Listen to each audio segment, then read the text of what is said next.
morning. Good morning. My name is Dan Haugen. I serve the Adler Graduate School as president, and on behalf of the Adler Graduate School, I want to welcome you to today's lecture. Thank you for being here. And of course, I especially want to welcome Dr. Watts. Dr. Watts will be introduced to you more formally in just a few minutes, but before we do that, I'd like to introduce you a little bit to the Adler Graduate School. The Adler Graduate School has existed in one form or another since 1969. And there are many positive things I could say about the school, but I always start with three things. First, our curriculum and organizational structure, our core operations, if you will, have always been and always will be based on the principles of Alfred Adler's individual psychology. And the display, of course, of social interest and social responsibility in our community. Secondly, we are dedicated to diversity and inclusivity.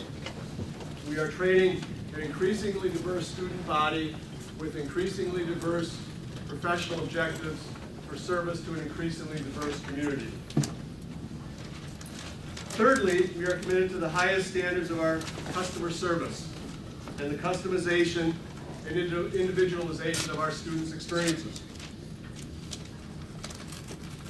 In fact, as it concerns our unique combination of customer service and high standards, we one day hope to be recognized as the Disney of graduate schools. If you'd like to learn more about the Adler Graduate School, I invite you to visit our website, appropriately addressed www.alfredadler.edu. Again, that's www.alfredadler.edu. I am proud and excited to report that the Adler Graduate School is now on the threshold of expanding our online and continuing education activities. We believe that is the right thing to do, based on the needs of our students, our graduates, our community partners and fellow professionals, whatever their particular professional domain, as well as other public servants and lay people. We are interested in meeting community needs for continuing education, and we believe this will present a positive contribution to our community. By the way, I might add that if you are interested in a certificate of attendance for these lectures today, send an email to margie@alfredadler.edu. That's margie@alfredadler.edu. In addition, in time, we believe the additional expansion of the Adler Graduate School's online opportunities will also allow us to make contributions on a worldwide basis. Stay tuned again. Visit our website. Learn more about us. Our intention to expand continuing education opportunities is exactly why I'm so excited to be hosting Dr. Richard Watts. Approximately 675 people from around the world will enjoy the benefit of Dr. Watts' lectures today and his wide-ranging expertise. And the Adler Graduate School is indeed very grateful to the school's student association for sponsoring these lectures, for making it happen. Our student association is an active partner with the Adler Graduate School, engaged in the life of the school. Representing the student association this morning is Sarah Durant, who has the distinct honor of introducing Dr. Watts. And now is when I turn things over to Sarah. Sarah Durant is one of our finest students and represents the Student Association as president. She capably leads the Student Association as it engages in a variety of activities that add great value to both the school and her fellow students' educational experiences. Again, I thank the Student Association for sponsoring Dr. Watts' visit, and I thank all of you from around the world for joining us here today. Sarah, would you step to the podium and introduce Dr. Watts? All right, thank you so much, Dan. I first want to just thank you all for coming and thank everybody who is participating in this online as well. And thank Dr. Watts for coming in. I'm just really excited that this worked out and we were able to do this through the Student Association. Dr. Watts has a pretty long resume, so I'm going to keep this as brief as I can. He is a Sam Houston State University Distinguished Professor of Counselor Education, and this year he was honored with the Regents Professor Award for exemplary contributions to the educational community. He is also a diplomat in Adlerian psychology for the North American Society for Adlerian Psychology, and he has over 130 scholarly publications, which include 87 peer-reviewed journals, 27 book chapters, and 6 books. He has lectured abroad in England, Lithuania, Romania, Switzerland, the Netherlands, and Turkey, and now he is in Richfield, Minnesota. He has also served as president for the North American Society for Adlerian Psychology for 2 years, between 2012 and 2014, and he is currently the immediate past president. And so we are very excited to have him here today. I started to write down a list of some of the many awards that he's received, and I certainly do not have time to go through them. So we are very, very fortunate to have him here today. Thank you so much.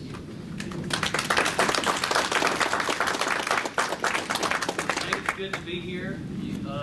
You can thank me for bringing the warm weather from Texas. Yes, thank you. I'll take credit for that. Being the baby of my family, my older brother would say that I would take credit for anything. I tend to do that. All right. Let's get started. Being a therapeutic chameleon and an encouragement-focused perspective. I see Adlerian counseling and therapy as an encouragement-focused perspective. Can you see the screen okay? We may need to turn the light off so the screen is more visible. What I'd like to do is start off with a brief introduction to Adlerian psychological theory. It probably will maybe a little redundant for some of you, and then again it might not, but for folks that may not be as familiar with Adler's theory. Is that better? Too dark. A little too dark? Can somebody turn the backlight on? The very back there? No? That's, I got it. okay. But not everyone might be as familiar with Adler's theory, and so we can provide a little backdrop as we get into the notion of being a therapeutic chameleon with Adlerian psychological theory and counseling perspectives as the foundation. So, this is, like I said, the brief introduction.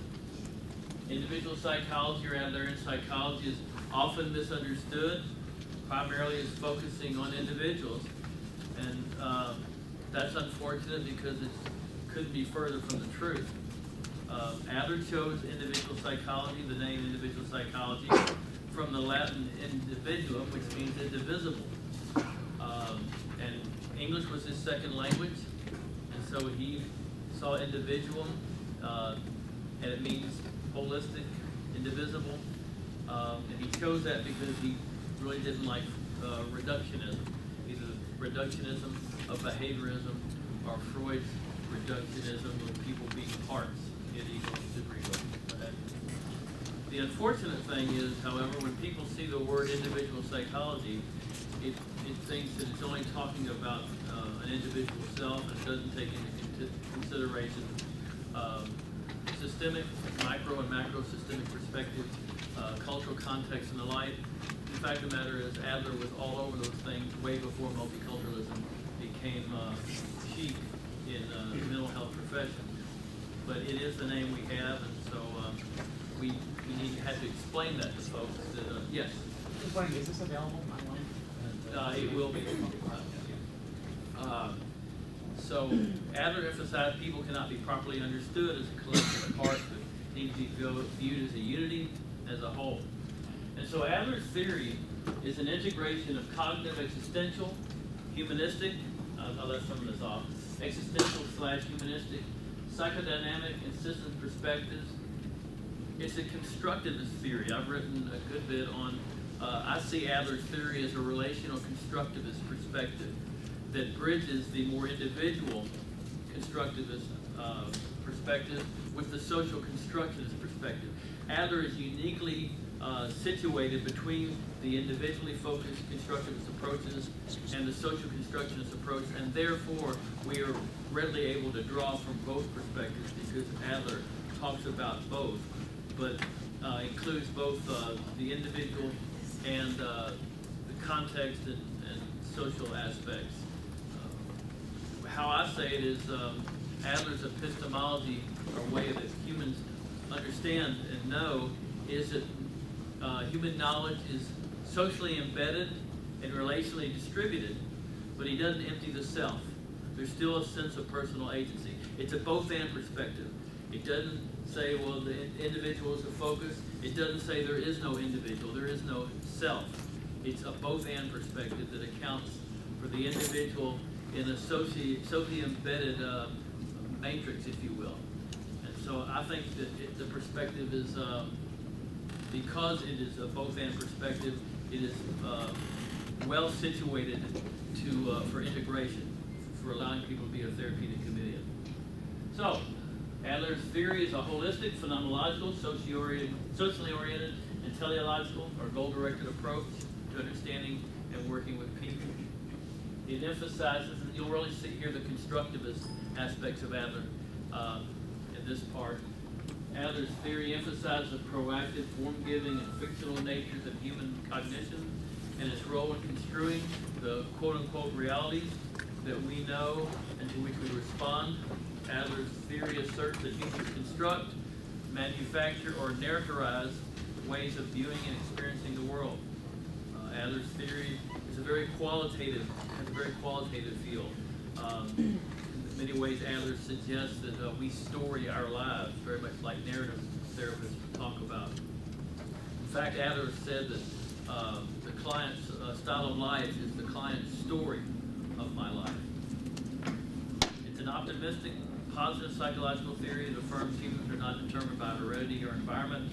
We're creative, proactive, meaning-making beings with the ability to choose and be responsible for our choices. Several people have, for a long time, Adler didn't get the recognition he deserved, and many times he still doesn't. But in recent years, people have begun to look back at Adler and say, you know, Adler said a lot of things in the 20s and 30s that are just now coming to fruition in psychological theory and mental health practice. If you look at early Adler and late Adler, it's a very different approach. Adler, from 1902 to 1911, when he was with Freud in the Viennese Psychoanalytic Society, 1902 to 1905, it was just for Wednesday meetings, and a group of them met. They formally constituted the Viennese Psychoanalytic Society in 1905, and Adler was in that group, again, from 1902 to 1911. He tried to couch his theoretical formulations in very psychoanalytic language, and there was a lot of psychoanalytic feel to Adler's theory at that time. He broke off from Freud in 1911. I won't go into that story, but it's really interesting. The stories we typically hear are not the full story, and I'll talk about that some other time. 1911 to till World War I, Adler's theory continued to progress, but he was still using a lot of psychoanalytic language.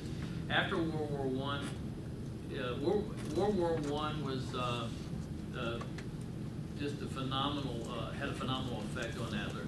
And subsequent to that, Adler's theory became much more humanistic, much more constructivist, focused on strengths, assets, and abilities. It looks very much like contemporary. After World War I, Adler looks very much like contemporary practice. But he was saying those things from around 1920 to the time he died in 1937. So he was a pioneer and in many ways a prophet for what has occurred. In fact, in 1970, Albert Ellis said that Adler, probably even more than Freud, is the true father of modern psychotherapy. And that's even more true now than it was when Ellis said that in 1970. But Jerry Corey, in his most recent edition of his theory textbook, says this about Adler. Adler seems to have paved the way for current developments in both cognitive and constructivist therapies. A study of contemporary counseling theories reveals that many of Adler's notions have reappeared in these modern approaches with different nomenclature and often without giving Adler the credit that is due him.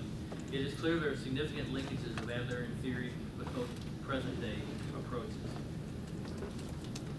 Up until this edition of Kreskin Norcross's theory text, Trans-Theoretical Counseling and Psychotherapy, they didn't give Adler much play in the textbook. In their most recent issue, 2010 they talk about Adler a lot more, and they conclude their section on Adler with this quote: Adler was clearly ahead of the learning curve in psychotherapy. His social casting of Freudian theory initiated psychodynamic theory. His task assignments foreshadowed the development of behavioral and other directed therapy. His specific techniques involving basic mistakes and as-if anticipated the cognitive therapies, and his community outreach and psychoeducational programs for general contemporary community mental health. Many of Adler's ideas have quietly permeated modern psychological thinking, often without notice. It would not be easy to find another author from which so much has been borrowed from all sides without acknowledgement than Alfred Adler. Now, I know I'm preaching to the choir with the folks that are here, but many others that might be listening may not be aware of how much has been taken from Adler without Adler being given credit. And that's why we're going to talk about Adler's theory a little bit more to get a foundation. Because the premise of my premise is that to be a therapeutic chameleon, you have to have a solid foundation. And for me, Adler, of all the historical theories, Adler has the clearest integrative foundation of any of the approaches. Because Adler was so comprehensive in his integration. Adler was an integrationist from the get-go. I was telling folks last night that Adler included diverse sources like Kant and Nietzsche and Bergson, of course Wagner, but he also included literary in his integration and development of his theory. He integrated literary figures, Goethe and Shakespeare, even the Bible. Adler was very diverse and integrative in what he included in his theory, and therefore it makes being a therapeutic chameleon from an Adlerian perspective very possible and rather easy. All right, let's talk about some key concepts real quickly in Adlerian theory. The emphasis on the client's subjective experience, what we know as phenomenology. It's goal-directed. People are in pursuit of goals. We're not pushed from the past. We're more pulled from the future. It's a holistic theory. It doesn't view people in terms of their parts, but rather views mind, body, and spirit as all one unity. It's an interpersonal social theory. And tied to that, the cardinal tenet in Adlerian theory is Gemeinschaftsgefühl. Now, you may have heard translated community feeling. It's also translated social interest. In my opinion, both of those are needed to get a holistic understanding of what Adler meant by Gemeinschaftsgefühl. Community feeling has to do with the sense of belonging, compassion, caring for fellow human beings. Social interest has to do with the cognitive and behavioral aspects. Community feeling has to do with the affectual and motivational aspects. Social interest has to do with the cognitive and behavioral aspects. The thinking and the doing of contributing to our fellow human beings at both macro and micro systemic levels. Loving your neighbor as yourself. A person can say they care about their fellow human beings, but if they don't do anything, is it really Gemeinschaftsgefühl? No. They can do stuff for people if they only do it because they want people to pat them on the back and tell them what a wonderful person they are, but they don't really care about people. That's not Gemeinschaftsgefühl either. It takes both community feeling and social interest, in my opinion. Also, Adler is focused on self-realization. He was the first growth-oriented personality theorist in a long line, and he saw people as moving forward. He strongly influenced Abraham Maslow, and we'll talk about this a little bit later. But as Maslow said that he got his initial ideas about self-actualization from Adler's notion of striving, of moving forward. People are neither good nor bad according to Adler, so it's a very optimistic approach. We're neither good nor bad. We choose. We make choices, and we're responsible for our choices. So it has very existential components as well. Freedom within limits, that's what philosophers have called soft determinism. We're neither determined by our genetics, we're not determined by our environments, but within those twin pillars, if you will, of influence, we make our choices. humans can creatively respond to their genetics and environment. So Adler's theory is a focus on a psychology of use, not a psychology of possession. It's not what you have, it's how you choose to use it. You can have, some people will say, I would have loved to have been a professional baseball player, but I only have one arm, so I can't do that for me, and they won't try. So they're focused on what they possess. That's right. They're focused on what they possess. On the other hand, you'll have somebody like Tim Abbott, who pitched for Arizona State, and then later on pitched was a professional baseball pitcher. He only had one arm. He didn't say, well, I only have one arm, I'll give up and quit. He said, okay, I've got one arm, I'll figure out how to use this to meet the goals that I want to accomplish. And he did. He would throw the ball, he had a little stump right here, he put his glove underneath the stump, he would throw the ball and immediately reach to grab the glove to catch the ball that came at him. And he was a very successful pitcher. So Adler says it's not what we have, it's how we choose to use it, how we choose to respond to it. It's a psychology of use rather than a psychology of possession. I think when we're working with people, regardless of the disabilities they might have, rather than having them focus on the disability, have them focus on the abilities that they have. And like Jim Abbott, that they can therefore transcend any limitations that they might perceive they have. That notion of moving from a perceived minus to a perceived plus.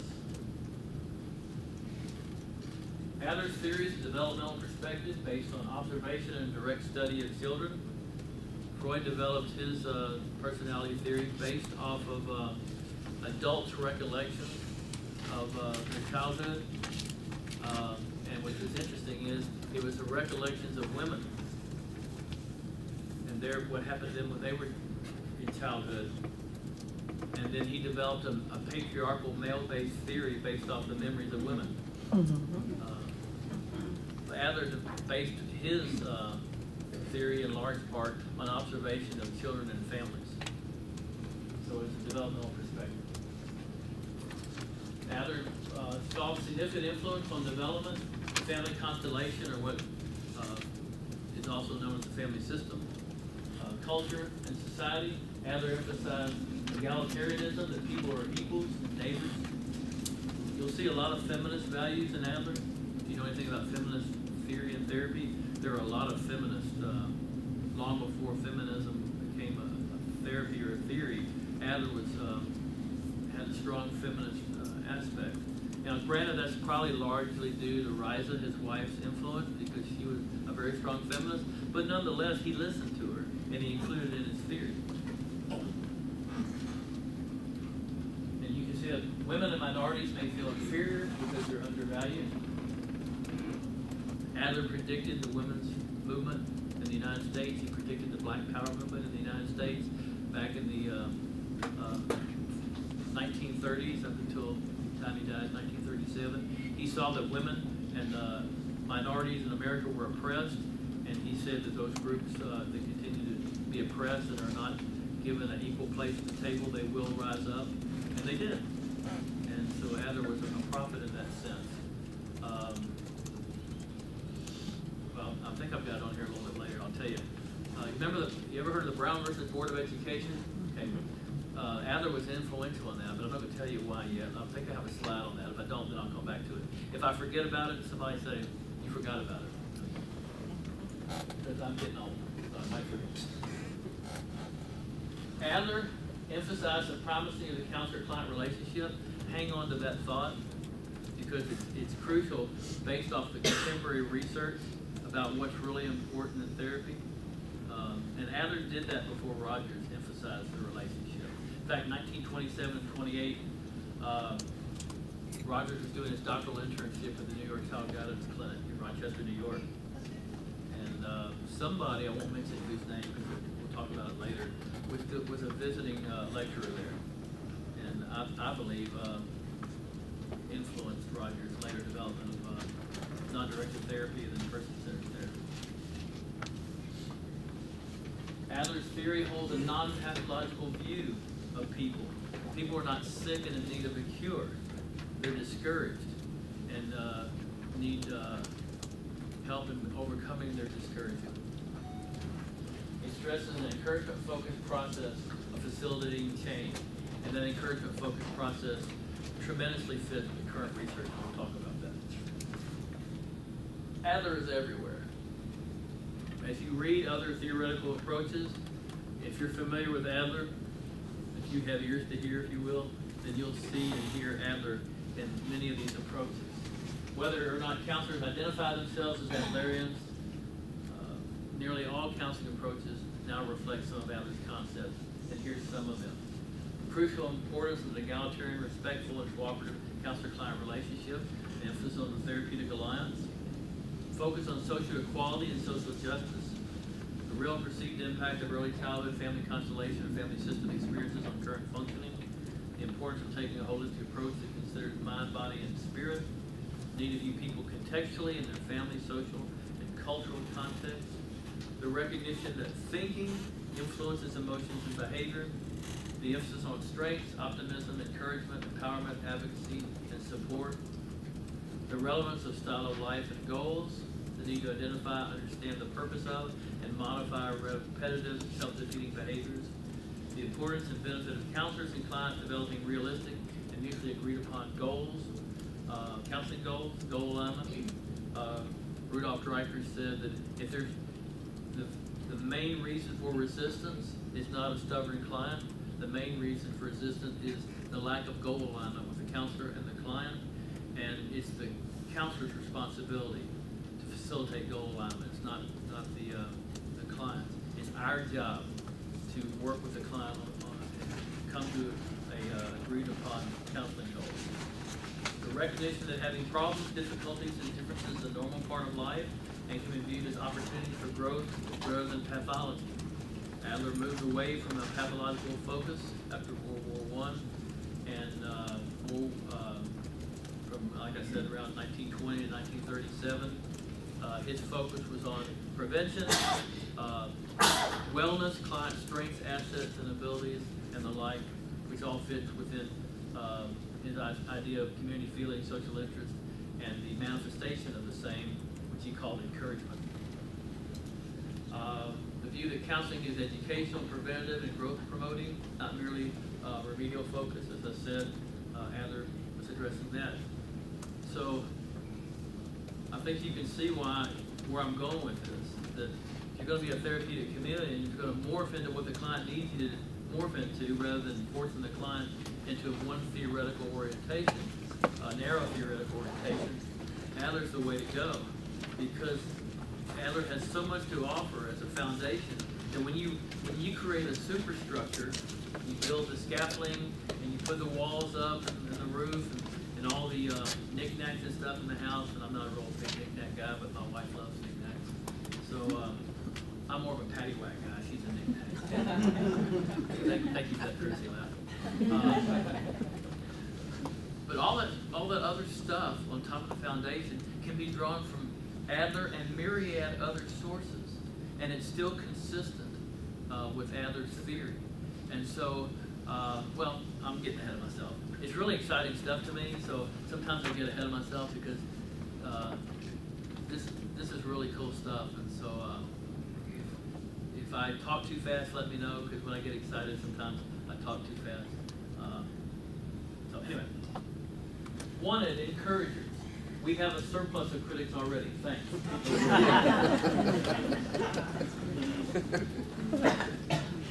So, can you think of one or more persons who was encouraging to you?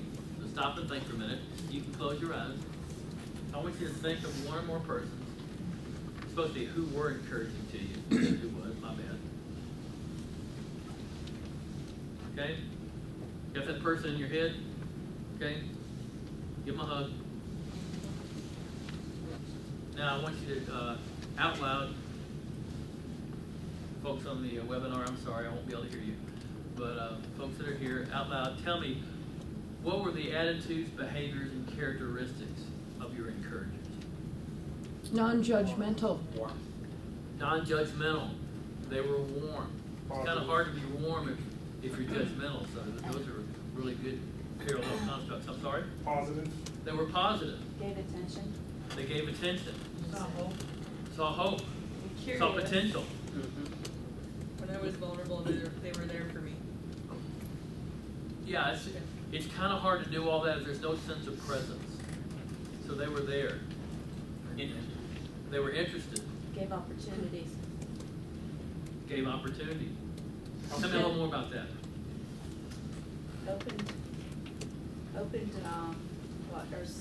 he saw my curiosity and encouraged it and gave me opportunities to expand it. Okay, so they saw your potential and they gave you opportunities to maximize that potential. Good. It's funny, I didn't think of this person until now. Is the person still alive? No, No. Well, do you know anybody that's related to that person that's still alive? yeah. You either write them a letter or email or call them and tell them, because I think it will be meaningful for that person. I don't think we affirm people enough, whether in counseling or just life in general. And affirmation is one part of encouragement. If you think of a person and you have a positive remembrance of them, anytime that, during the day, you might think of somebody like, well, you have a positive recollection about that person. How much trouble is it to email them or call them and say, for some reason I was thinking about you today and I really appreciate your positive influence in my life. It doesn't take a lot of time. It's real meaningful to people. Every once in a while I'll get an email from a former student who will thank me for some things that I've done for them. And sometimes I'll tear up because many times it's right when I needed a word like that from them. I was telling the group last night, yesterday morning, I'm not going to get preachy, but yesterday morning I was reading a devotional thing, and Philippians chapter 2, verse 4 says, don't be merely interested in your own interest, but be interested in the interests of others. That's almost verbatim Heinz Ansbach's definition of social interest. I thought that was really good. And I've never really seen it like that before, so I thought that was cool. I guess because I was primed up in Adlerian mode, and so I was reading that passage of scripture through an Adlerian lens. Okay, any other characteristics? Yes. They ask questions, the answers to which, coming from me, created positive realization Okay. of strengths or hope or Yeah. So they practice what cognitive therapy would be called guided discovery. It's maybe Socratic type of questioning that helps you find strengths within yourself. Good. Right? Yes. Help me identify goals. Helped you identify goals. So maybe you were kind of, I'm not sure where to go, and they helped you focus in. Yes. Okay, in the back, They believed in me. they believed in you. How many, raise your hand if you could remember someone believing in you. And it make, yeah. Belief's a powerful thing. Adler said that a lot of encouragement has to do with helping people find hope. He had a client one time, and Adler asked the client, what made the difference when you came to me? And the client said, well, I lost all hope. And in our consultation, I found it again. So helping people find hope is part of encouragement as well. Anybody else? Uplifting. Uplifting? Okay, good. This is Pooh talking to Christopher Robin. Promise me you'll always remember, Christopher Robin talking to Pooh. Promise me you'll always remember that you're braver than you believe, stronger than you seem, and smarter than you think. I love that. One of my all-time favorite songs, House on Pooh Corner by Lagenta Messina. Many of you are probably Pooh, but YouTube it sometimes. It's a wonderful song. George Lucas, who developed Star Wars and Indiana Jones, the best way to pursue happiness is to help other people. Nothing else will make you happier. Social interest. Your greatest test is when you're able to bless someone else while you're going through your own storm. Now that's crucial counselors and therapists to understand, because if you're not able to be a blessing to your clients when you're going through a storm, then you're not going to be very good, because you're going to have difficulties. Just because you become a counselor doesn't mean that your life difficulties go away. But you've got to be able to bracket your own difficulties so that you can be encouraging for clients. And when you're able to do that, then for me, you've reached what Adler really talked about, a high level of Gemeinschaftliche fuel, because you're not living under the circumstances of life. You're transcending the circumstances of life, and consequently, you're able to be a blessing for other people. All right. So we talked a lot about Adler and encouragement, but really didn't define it. Most of y'all will say, well, I think I know what it is. Okay, well, good. And in case you folks that might not know what it is, we'll talk a little bit about it. As we've talked about, Adler in counseling is a growth and wellness model. It's optimistic perspective that views people as unique, creative, capable, and responsible. It emphasizes prevention, optimism and hope, resilience and growth, confidence, creativity and resourcefulness, social consciousness, and finding meaning, a sense of community and relationships. And because Adlerians emphasize a growth wellness model and see that it makes more sense than a sickness model, we see clients as discouraged rather than sick. So we're not about curing anything. Counseling is a process of encouragement. Encouragement for Adlerians is the interpersonal conveyance or the therapeutic modeling of Gemeinschaftliche fuel. Harold Mozak says that community feeling, social interest is the therapeutic modeling of social interest, and I agree with that. But I'd like to expand it, because I think that encouragement is important not only in the therapeutic situation. Encouragement is important as a way of being, a way of living an encouragement-focused life. And so I say encouragement is the interpersonal conveyance and therapeutic modeling of Gemeinschaftliche fuel. And as I said earlier, for me, it takes both community feeling and social interest, and I talked about this earlier. Affective and motivational aspects, that's community feeling, sense of belonging, empathy, caring, compassion, acceptance of others, etc. And then social interest, the cognitive behavioral aspects of Gemeinschaftliche fuel, thoughts and behaviors that contribute to the common good, the good of all at both micro and macro systemic levels. And as I said, both are required for a holistic understanding of Adler's Gemeinschaftliche fuel, in my opinion. You may disagree, and you've got a right to be wrong. No, I'm just kidding. So, clients present for counseling because they're discouraged. They lack the confidence and courage to engage successfully in the tasks of living or the problems of living. But encouragement is not a technique. Almost all the secondary source textbooks list encouragement as a technique. It is not a technique. It's an attitude and a way of being with clients, a way of being with people. Writers know the essential necessity of encouragement in counseling and psychotherapy. Said that presenting problems are based on discouragement, and without encouragement, without having faith in him or her self-restored, that hope y'all talked about earlier, the client cannot see the possibility of doing or functioning better. Adler, I told you this quote earlier. Adler once asked a client what made the difference, and he said, well, I lost all courage to live, and in our consultations I found it again.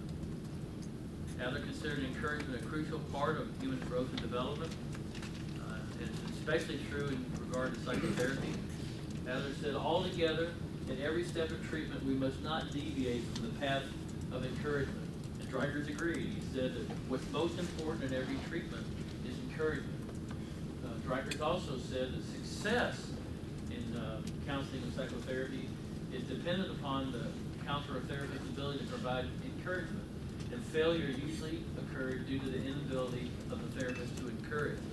Now, when we talk about the common factors of successful outcomes in counseling and psychotherapy, you're going to be amazed at how much Adler's theory, especially in terms of encouragement, resonates with the common factors. Don Dinkmeyer Sr., Jr., and then Lynn Sperry. This is a quote from an 87 book. So encouragement's been talked about since the time of Adler, and even more recently. and even today. It focused on helping counselees become aware of their worth. Encourage and help your counselees recognize their own strengths and assets. They become aware of the power they have to make decisions and choices. It focuses on beliefs and perceptions. It searches intensely for assets and processes feedback so the client will become aware of his or her strengths. In a mistake-centered culture like ours, this approach violates norms by ignoring deficits and stresses assets. The counselor is concerned with changing the client's negative self-concept and anticipation. I don't know about you, if you're familiar with all with solution-focused brief therapy, Adler was doing those ideas a long, long time ago. In 2000, I published a paper in the Journal of Counseling and Development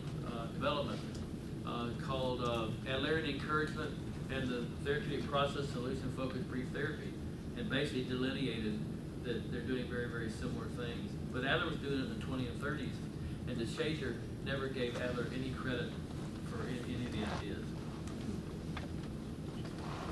All right.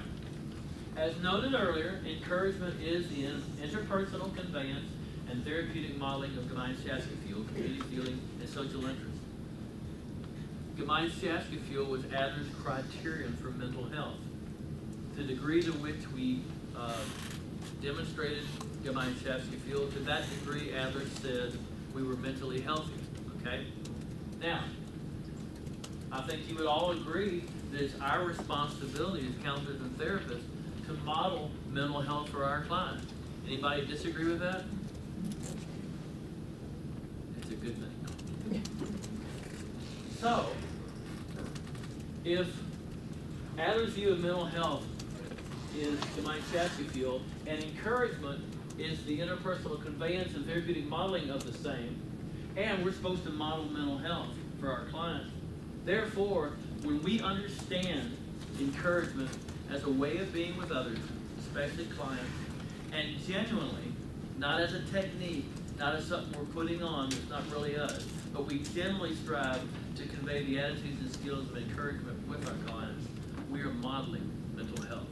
So when you have an encouragement-focused way of being with your clients, you are modeling mental health. If it's genuine, if you're doing it I'm going to act encouraging for my clients, that's not genuine. And people will read through that, especially adolescents. Adolescents are highly intuitive, and if you're not being genuine with them, they will see through you like a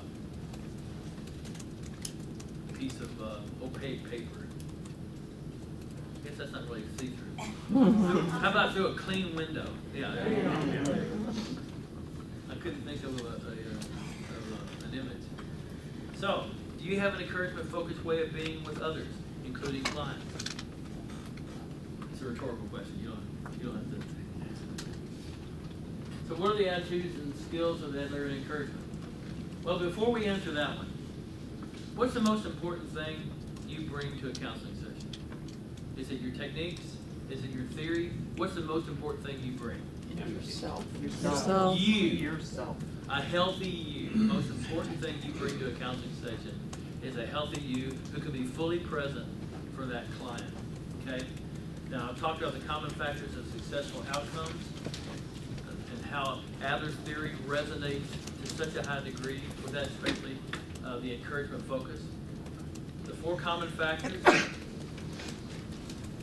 that account for success in counseling psychotherapy are extra-therapeutic client factors, therapeutic relationship factors, hope and expectancy factors, and theoretical and technique factors. The client and technique factors are things that are the most powerful, and you have no control over them. It's what the client brings to counseling. Part of the client or the client's life, circumstances that aid in recovery despite the client's formal participation in counseling. And examples are the client's strengths, supportive elements in the environment, even chance events. They're what clients bring to the counseling room and what influences their lives outside. Some more examples are persistence, faith, sense of personal responsibility, a new job, past successes in dealing with difficult circumstances, support of family members or friends, members of the religious community, etc., etc. You can see this. I'm blanking on the title of the book. tell you later. But it's a really good book. Scott Miller is one of the authors, and God, I can't believe I'm blanking. But anyway, it happens. So It's the heart of change. yeah, The Heart of Change. Thank you. Now it's based off of research by Michael Lambert and others, but they really do a good job explaining it. It's in its second edition now. And these common factors account for success in counseling and psychotherapy, with the assumption that the therapist is competent. Okay. So the assumption is, with a competent therapist, then these 4 factors account for success in counseling and psychotherapy. So, first is you have no control over client therapeutic factors. What factor that you have any control over contributes the most to success in counseling and psychotherapy? Client-therapist relationship. Exactly right. 30% of successful outcomes is attributed to the therapeutic relationship. Now, I'm going to argue that it's even more than that, because you can see overlap between the other ones that we're going to be looking at, and in order to access what the client brings, the client's strengths, assets, and abilities that the client brings to the counseling session, you've got to be able to have built a strong therapeutic alliance. So it accounts for 30% just the alliance, but the alliance also facilitates you being able to access client strengths, assets, and abilities. We'll talk about that in a second. These factors, we pretty much know what relationship factors are. They have to do with caring, empathy, warmth, acceptance, mutual affirmation, and encouragement of risk-taking and mastery, the basic counseling attitudes and skills, what the client brings to counseling, except for what the client brings to counseling. These variables probably are responsible for more of the gains resulting from counseling interventions. The next one is placebo, hope, and expectancy. And these, I don't know what happened there. These have to do with engendering hope in the client. Both client and counselor believe that the counseling approaches, procedures, or rituals will lead to improvement. The client expects it gets better. Your skills help engender hope in the client, as you talked about before. They come from positive and hopeful expectations that accompany the use and implementation of the counseling approach. Then lastly, the model and techniques. It may be belief in a procedure, you need a specific treatment, technique, for example, the miracle question, solution-focused brief therapy, acting as if, and Adler therapy, Enneagram and Bowenian family therapy, triple column technique, and cognitive therapy, etc. But in a broader sense, the model technique factors are viewed as therapeutic or healing rituals. These include a rationale. They offer an explanation for maladjustment or client difficulties. They establish strategies and procedures for following them. It's basically what you do, the model you follow. But it only accounts for 15%. So that means that theory doesn't matter? That's a good question. Only 15% of successful outcomes, huh? Theory and techniques are not important. No, not at all. Not me. Effective use of counseling skills and techniques is necessary for building a strong counselor-client relationship. Your theoretical approach has to be flexible enough to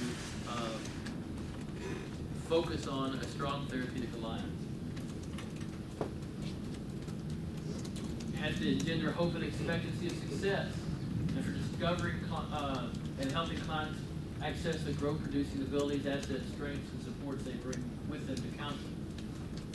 Now, having said all that, I think it's pretty easy to see that Adlerian therapy in general and encouragement in specific resonates enormously with the common factors of successful outcomes.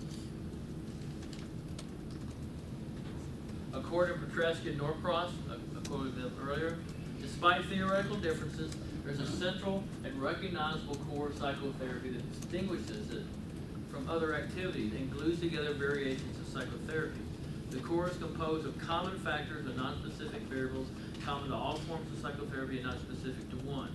More often than not, these therapeutic commonalities are not specified by theories as being of central importance, but the research suggests exactly the opposite. But that is not true for Adlerian counseling. Adlerian counseling and psychotherapy resonates significantly with the common factors of successful outcomes, and these common factors are indeed specified by Adler in counseling of being of central importance. Now go back to what Kreskin Norcross said. More often than not, these therapeutic commonalities are not specified by the theories as being of central importance, even though the research has shown that they are. But that is not true for Adlerian theory in general and encouragement in specific. Adlerian counseling resonates significantly with the common factors, and they are indeed specified by the Adlerian model of working with people, particularly in the case of encouragement. There's 4 phases of Adlerian counseling. I'm sure you're all familiar with this. What's the first phase? Forming a relationship. Now, does a relationship stop after the first phase? No. Adlerians understand that that therapeutic alliance you build is crucial for being able to get a client engaged in the therapeutic process and keeping them engaged, maintaining that therapeutic alliance throughout the counseling process. It is crucial. Adlerians get that and have gotten that for almost 100 years, and it's supported by the common factor outcome research. What Adlerians do is support it. So, we form a relationship, caring, listening with the eyes, informed consent, hearing the story, building the core things we do in the building the relationship. The key basic skills that we learn that are often called Rogerian skills. Adlerians have been doing those skills as well in the context of encouragement. Okay, in phase 2. Lifestyle assessment, conceptualization, listening for meaning. Phase 3, psychological disclosure, interpretation, tentative suggestions, or we call it also hypothesis interpretation, hunches, collaboration and challenge, and then reorientation and re-education, reframing old experiences, patterns and messages, and creating new experiences. Encouragement is a vital element in every one of those phases of counseling. In the relationship phase, the relationship can be described as cooperative, collaborative, egalitarian, optimistic, and respectful. And those characteristics permeate the relationship throughout the therapeutic process. In assessment and insight, illuminating strengths, helping clients understand their power to choose and change. That's very encouraging for clients. And then reorientation, promoting change by stimulating the client's courage to make a difference, to do something different. All in the process of encouragement. By the way, did I happen to mention how significantly Adlerian encouragement resonates with the common factor? I hope you heard that. So when you talk to people about Adler's theory, you can say with complete honesty and integrity that Adler's theory is supported by research. It's not specific. And most of the research that's done, the research, empirically supported research, it's about specific techniques and a manualized way of working with clients. And it's a very narrow population, for the most part, that they study when they're doing these empirically supported approaches. And so I have real issues with a lot of the empirically supported research, because they say this is what you should do with these particular clients. Every client's different, every client's unique. And to use a cookie cutter therapy by numbers approach, to me, does not do justice to the unique human beings that we see in counseling and psychotherapy. But I don't have time to get off on that political spin. But you can say that Adlerian research resonates significantly with the common factors research. So, what are the attitudes and skills of Adlerian encouragement? I went through starting in 2000, or actually 1999, I started looking at all the Adlerian literature, and that Adler and Dreikers and other folks, what do they say about encouragement? And these are a list that I came up that I heard over and over again, or read over and over again in the literature. Valuing clients as they are. Demonstrating concern and care for clients through active listening and communicating empathy and respect. That's a part of encouragement. Focus on client strengths, assets, and abilities and resources, including communicating confidence in clients and identifying past success. That's a part of encouragement. Helping clients generate perceptual alternatives for discouraging fictional beliefs and oppressive narratives, and behavioral alternatives to problematic actions and interactions. That's a part of encouragement. Helping clients distinguish between what they do, the problem, and who they are, the person, the deed versus the doer. Narrative therapy makes a big deal about separating the problem from the person, and they even develop a technique called externalization, where they separate the person from the problem. But Dreicher said the person is not the problem back in the 50s and 60s. So long before Michael White and Dave Epstein were talking about narrative therapy, the problem is the problem, the person's not the problem, was already in Adler and parlance.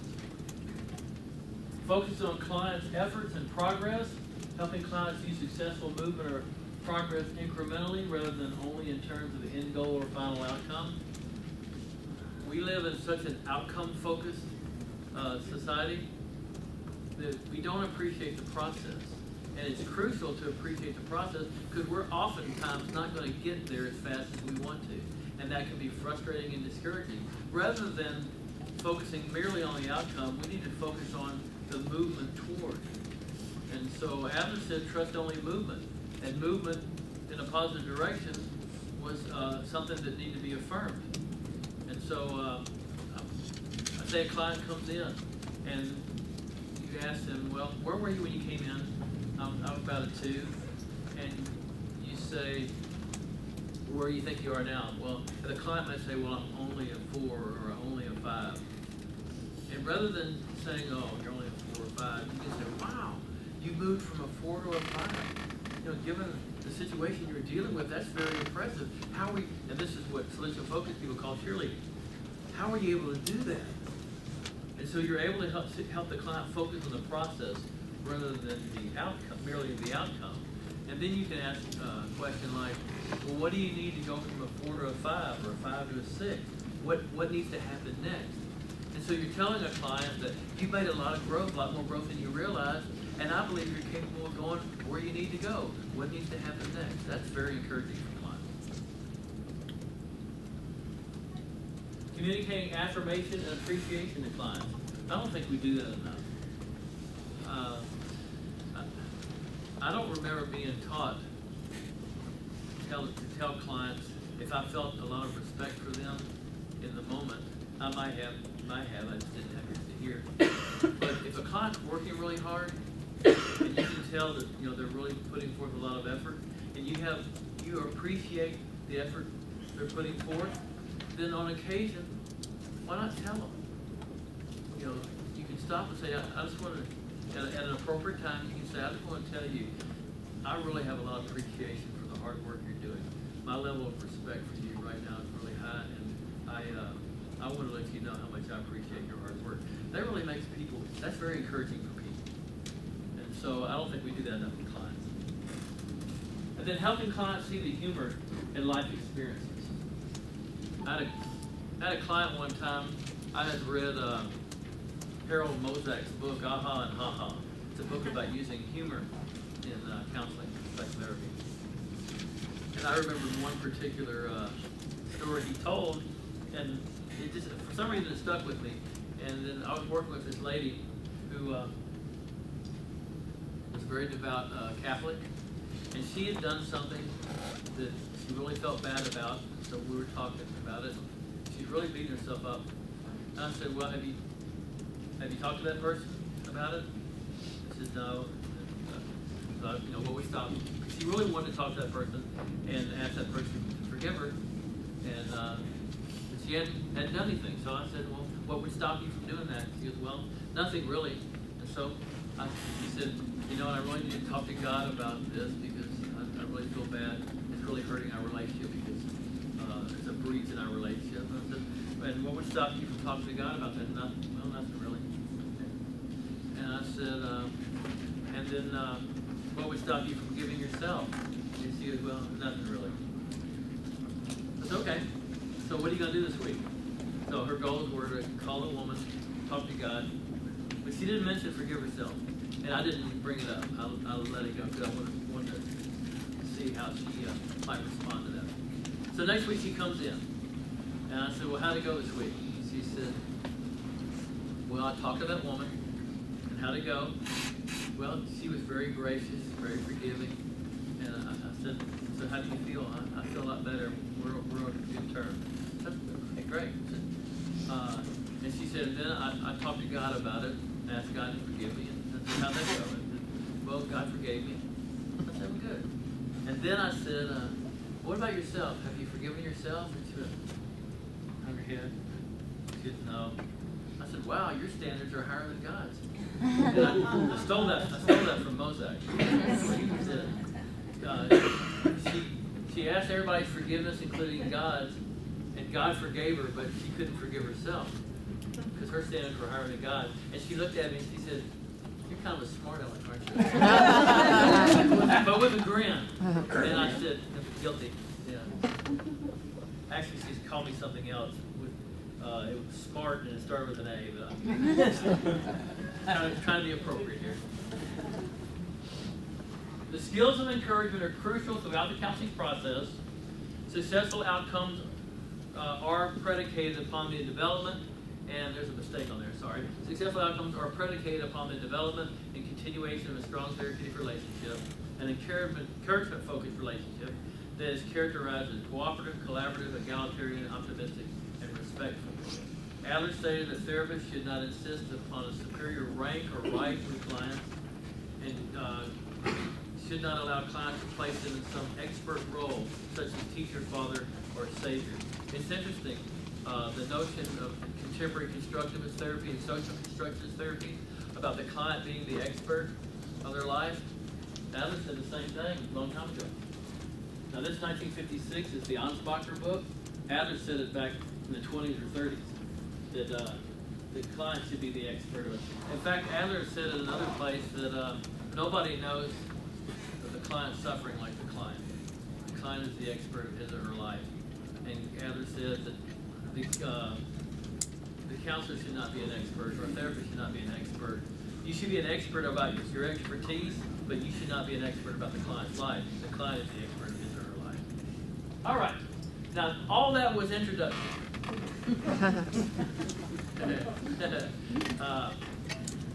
So being a therapeutic chameleon, an encouragement-focused perspective. Different clients may require different therapeutic metaphors. One client may prefer to be best served by using a cognitive behavioral technique. Another might prefer solution-focused procedures. Yet another systemic or narrative-oriented methods. Adlerian therapy allows the therapist to tailor therapy specifically to the client's unique needs, situations, and expectations, rather than forcing clients into one therapeutic or technical framework. The Adlerian approach provides a solid base for integrating diverse treatment modalities and formats, especially in terms of encouragement. We tailor therapy according to unique needs and situations of clients, and a vital aspect of Adlerian approach is its integrative flexibility. We can be both technically integrative while maintaining theoretical consistency. Being a therapeutic chameleon. What does a chameleon do? Right. Whatever the situation is needed, it morphs into that color. Okay? A therapeutic chameleon morphs into what the client needs him or her to morph into. Does that mean that the chameleon stops being a chameleon? No. So you still have a theoretical foundation. The theoretical foundation is the superstructure that underpins your approach. But then the house you build on that superstructure is very eclectic. I'd say it's very postmodern. If you've seen any postmodern buildings, they're very eclectic. A lot of the styles now are very eclectic. When I was a kid, you couldn't wear black and brown together. Now lots of people wear black and brown because the boundaries become much more flexible. And so, what's that got to do with being the therapeutic chameleon? I don't really know, it just popped in my head. So let's go back to that list of attitudes and skills of encouragement list. And what we're looking for is what other theoretical perspectives besides Adlerian counseling do you see in these skills? Okay?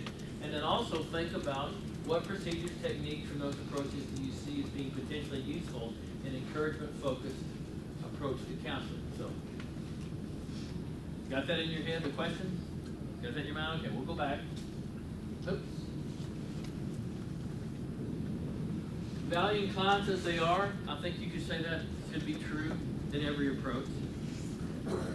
Just demonstrating concern and care for clients through active listening, communicating empathy and respect. That sounds a lot like Rogers and existential therapy, but I would say most approaches should emphasize that as well. Focus on client strengths, assets, and abilities and resources, including communicating confidence in clients and identifying past success. What theoretical approaches do you see in that one? Solution focused. Solution focused. You also see some of the behavior therapies. Identifying past success. Okay.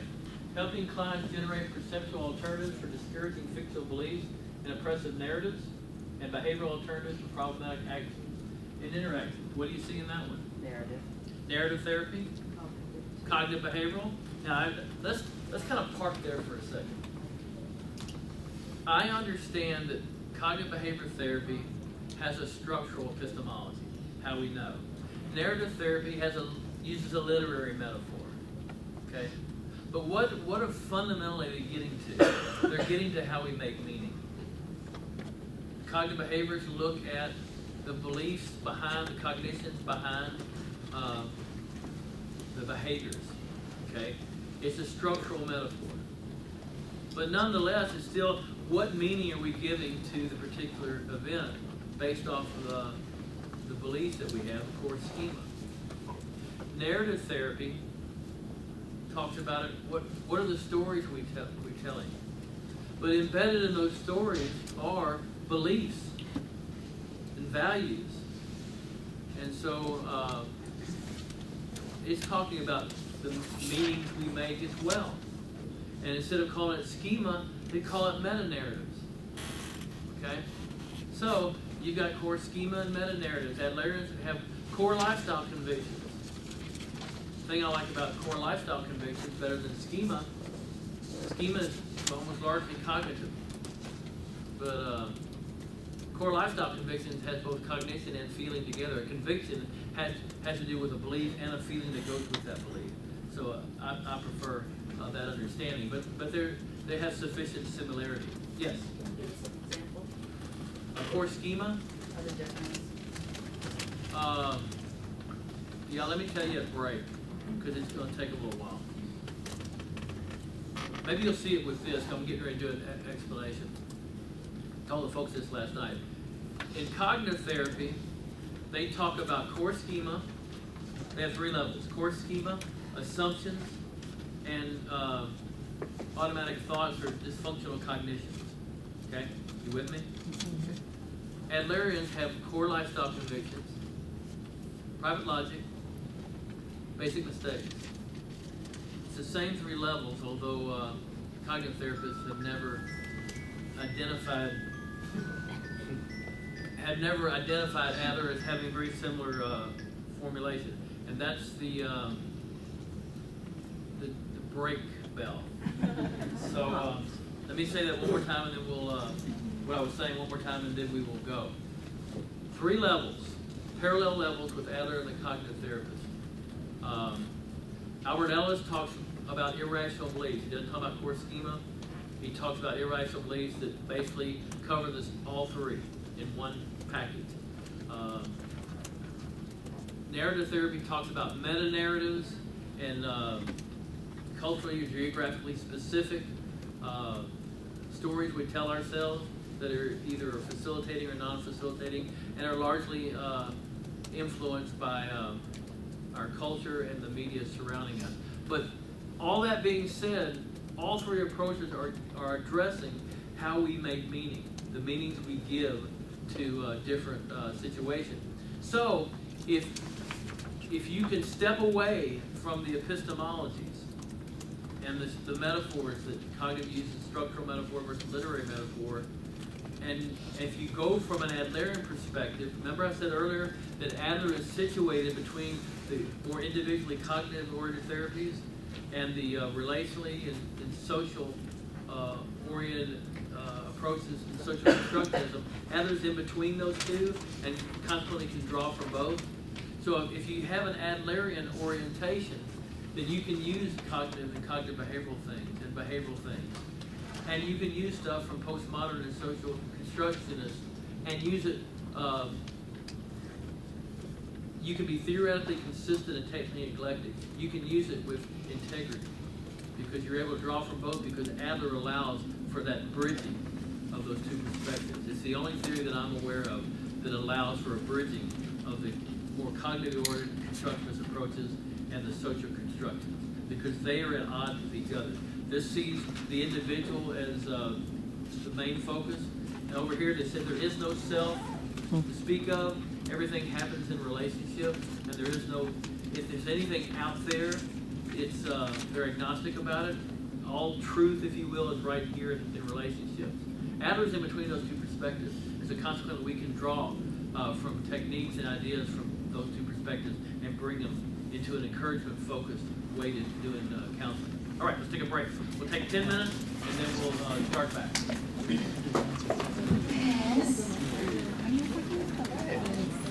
Which means, don't wear that. All right, I'm talking about as loud as I got, and some people have said they're having a hard time hearing me. So if you're having a hard time hearing me, there's chairs up closer. Please feel invited to come up closer. So, I didn't even see you there. Didn't see you. All right, let's get back started.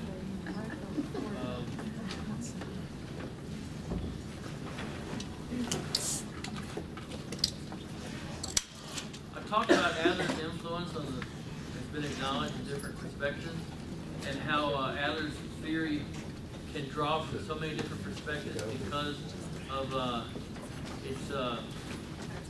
its flexibility and its comprehensiveness. I fairly regularly Skype into classes of former students and colleagues who will that are teaching, and they'll say, "Would you mind Skyping into my class and talk about Adler?" And I'm always glad to do that. Well, last year, one of my students who teaches in Montana, I Skyped into her class, and her students were asking me some questions after I did my little talk. And one of the students asked a really great question. She said, "What is the thing you like most about Adlerian psychology and therapy?" Well, my first response was, "What's not to like?" But I said, "But seriously, it allows me to be a therapeutic chameleon." And then we talked. I was watching their faces because we were Skyping. They looked kind of puzzled. And what does it mean to be a therapeutic chameleon? So I got to talk about that and how the liberty that Adlerian therapy gives you. There's lots of good stuff in Adler's therapy, but there's also lots of other good stuff in other places too. And so Adler's theory and approach to counseling allows you to go wherever the client needs you to go, to morph, as I said earlier, morph into whatever the client needs you to morph into. And so the thing I like best about Adler's theory, or one of the things I like best, it's up near the top, is I have the liberty to be whatever the client needs me to be. I can be a therapeutic chameleon. And that was a lot of fun. As we said before, Adler's theory resonates significantly with the humanistic existential therapies. Viktor Frankl studied with Adler in 1926. Rollo May in 1932 and 33. Abraham Maslow studied with Adler, but I can't. It's in the 30s, but I can't remember exactly when. It was in. I think it was 35 and 36 because it was when Adler was in New York. But he may have studied with Adler in Vienna. I can't remember, but I know for a fact he studied with Adler. and Rogers in 1927 and 28 studied with Adler. Frankl in 1970 said that Adler created what for him was a Copernican shift, moving away from Freud's determinism to the optimistic and free will perspective within his theory. And he also said that Adler should be considered as the first person to create an existential-oriented therapy. This is from a guy who created one of the major existential therapies. Rollo May talked about Adler extensively in his book, The Cry for Myth. If you've never read that book, I recommend it highly. The Cry for Myth. Rollo May said that he was strongly influenced by Adler and Adler's understanding of the importance of the counselor-client relationship. But also he talked about May's existential understanding of myth, personal myth, was highly similar to Adler's notion of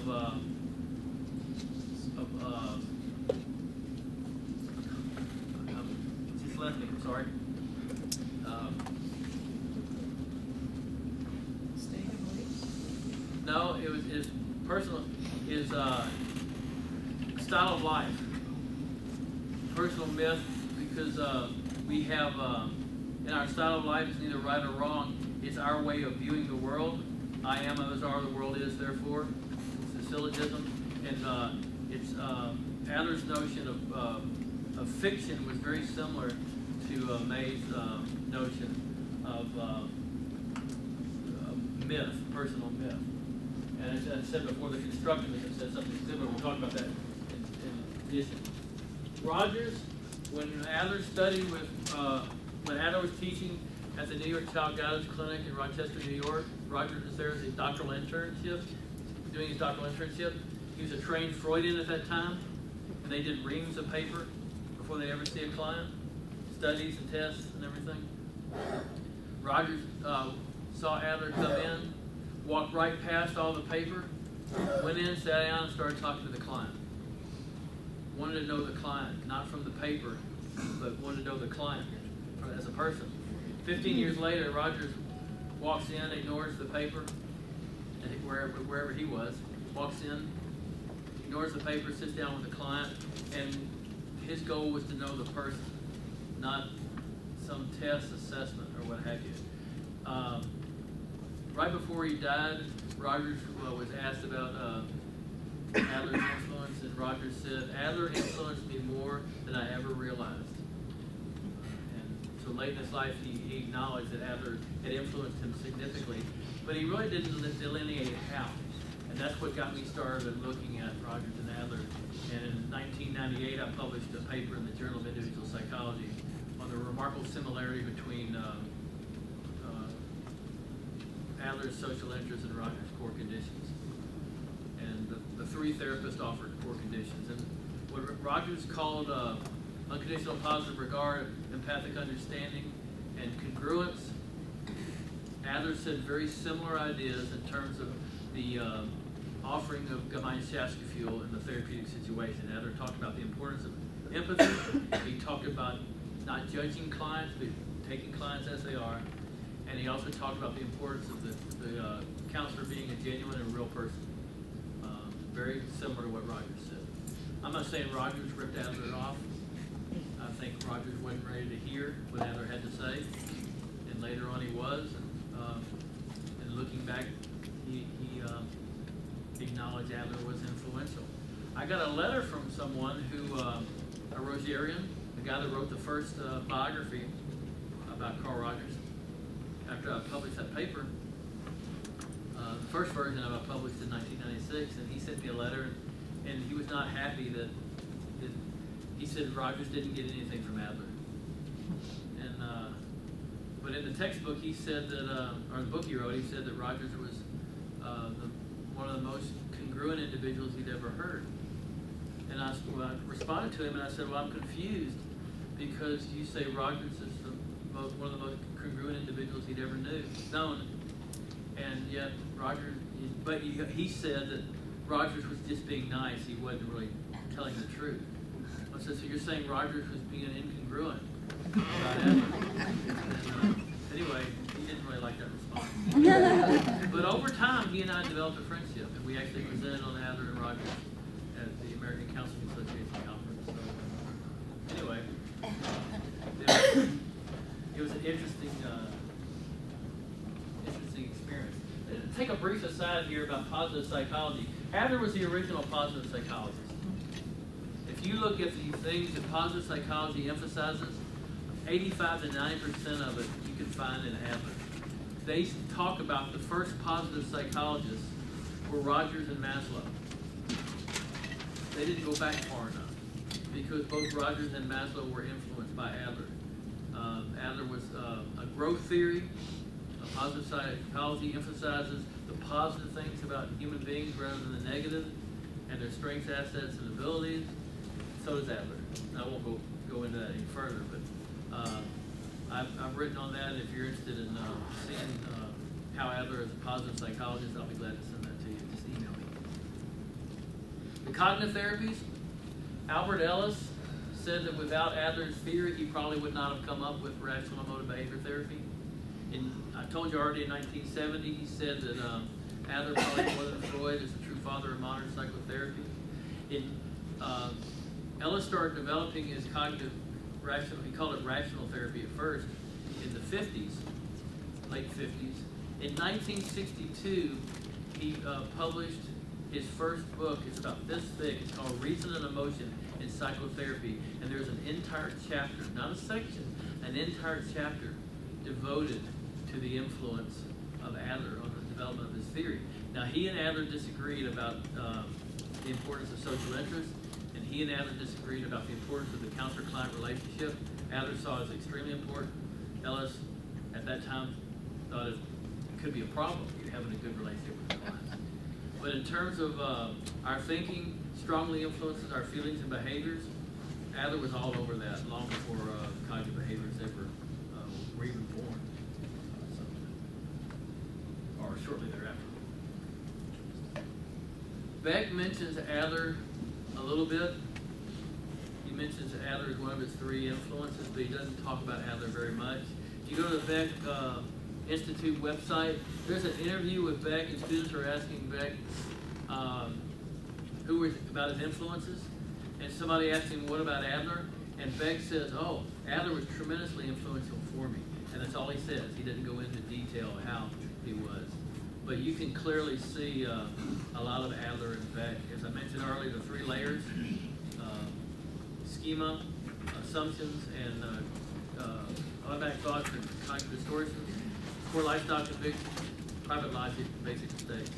Very similar. The notion that our problems stem largely from our thinking.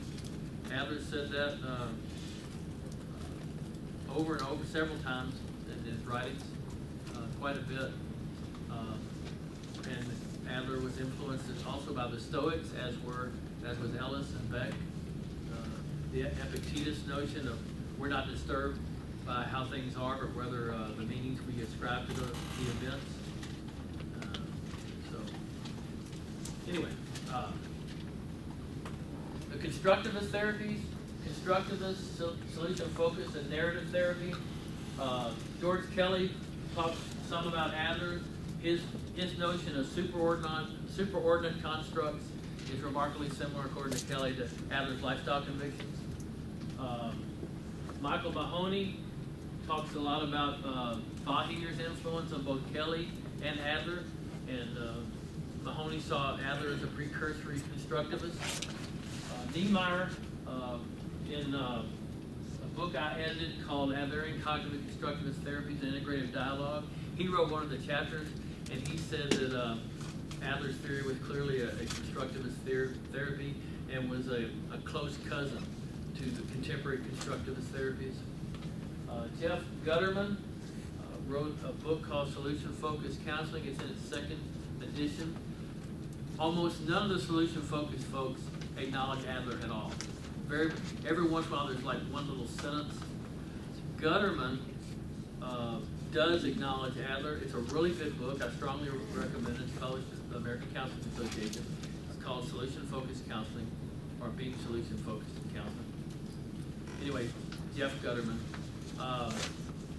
But I mentioned to him there are a lot of similarities between Adler and the solution-focused people. I mentioned that to other solution-focused people, and they basically, oh, well, that's nice, and ignored me. But Jeff's not like that. He's a real, he wants to investigate stuff. So I told him that. He checked it out, and he discovered that what I had said, I had not lied to him. And so when he did the second edition, he includes Adler, a section about Adler's being a precursory postmodernist in his book. Even more impressive, I thought, not because I wrote it, but he asked me to write the preface for the second edition, and he said, you read what I wrote about Adler, and then talk about what else needs to be talked about. So I wrote about a 5-page preface, and 3.5 pages are about Adler and the postmodern therapy. And he said he really liked it. So people that get his book get a really strong dose of Adler and see the common ground. He's the first one who's really willing to acknowledge Adler as a forerunner to solution-focused brief therapy. So many concepts and interventions from these and other approaches resonate with attitudes and skills of encouragement. So, what are we going to do about it? I'm glad you asked, didn't I? We're going to start off with talking about Adlerian procedures that are particularly useful for an encouragement-focused approach.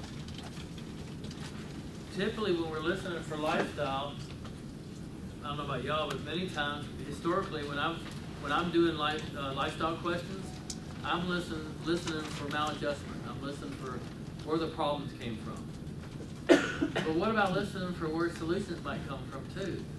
Because if we really believe what Adler said, then they have strengths, assets, and abilities that can be brought to bear to help deal with the problems of living they're struggling with.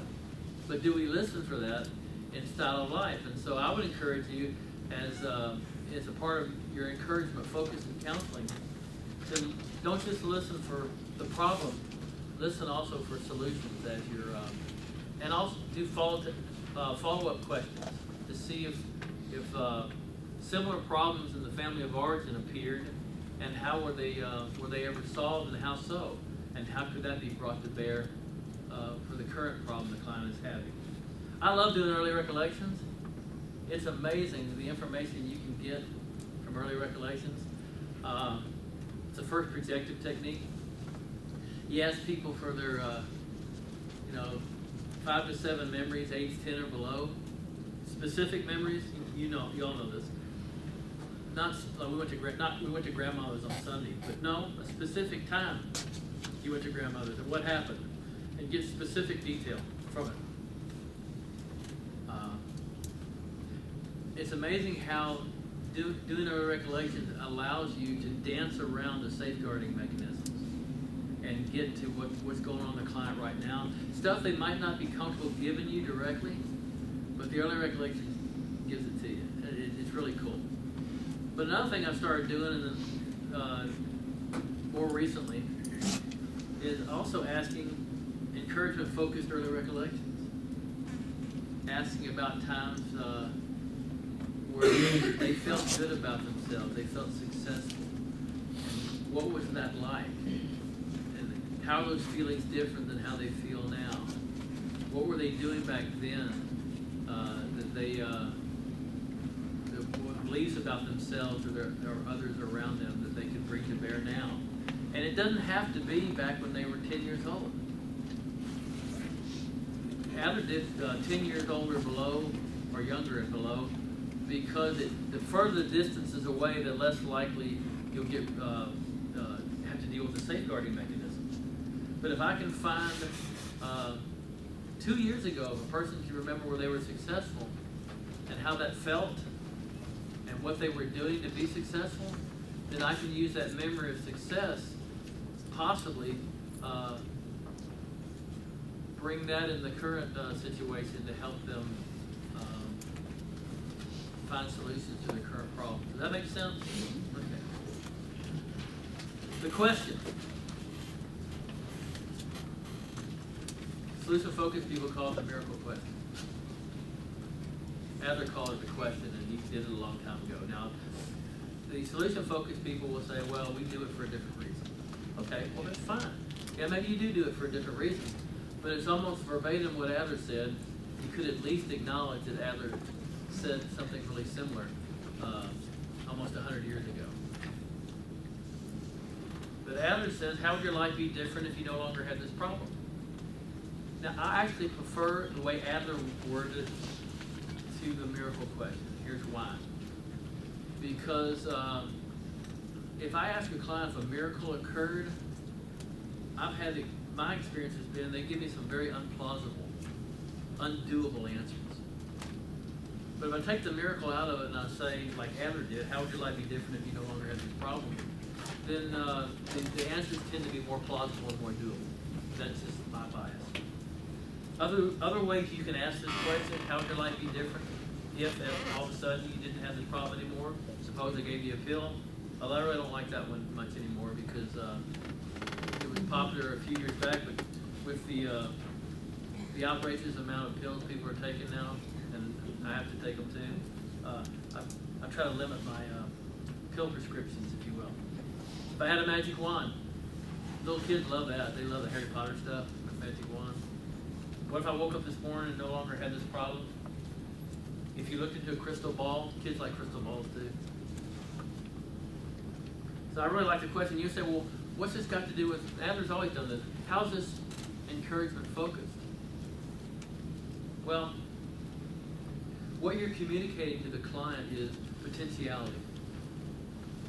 How would your life be different if you no longer had this problem? You're saying there is a potential for you not to have this problem anymore. And so typically when you're asking the question, you're trying to separate it from, is it a psychological problem or is it an organic problem?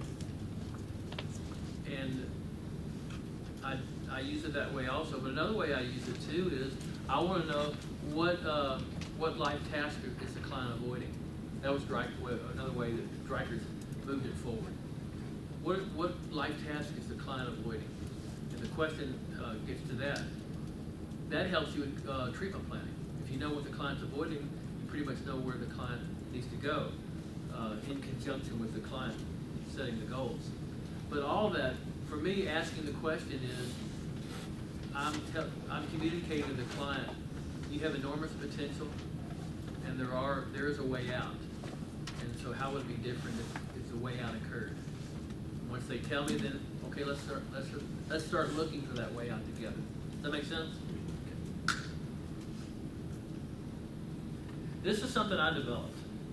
It's called taking a cab across the life task.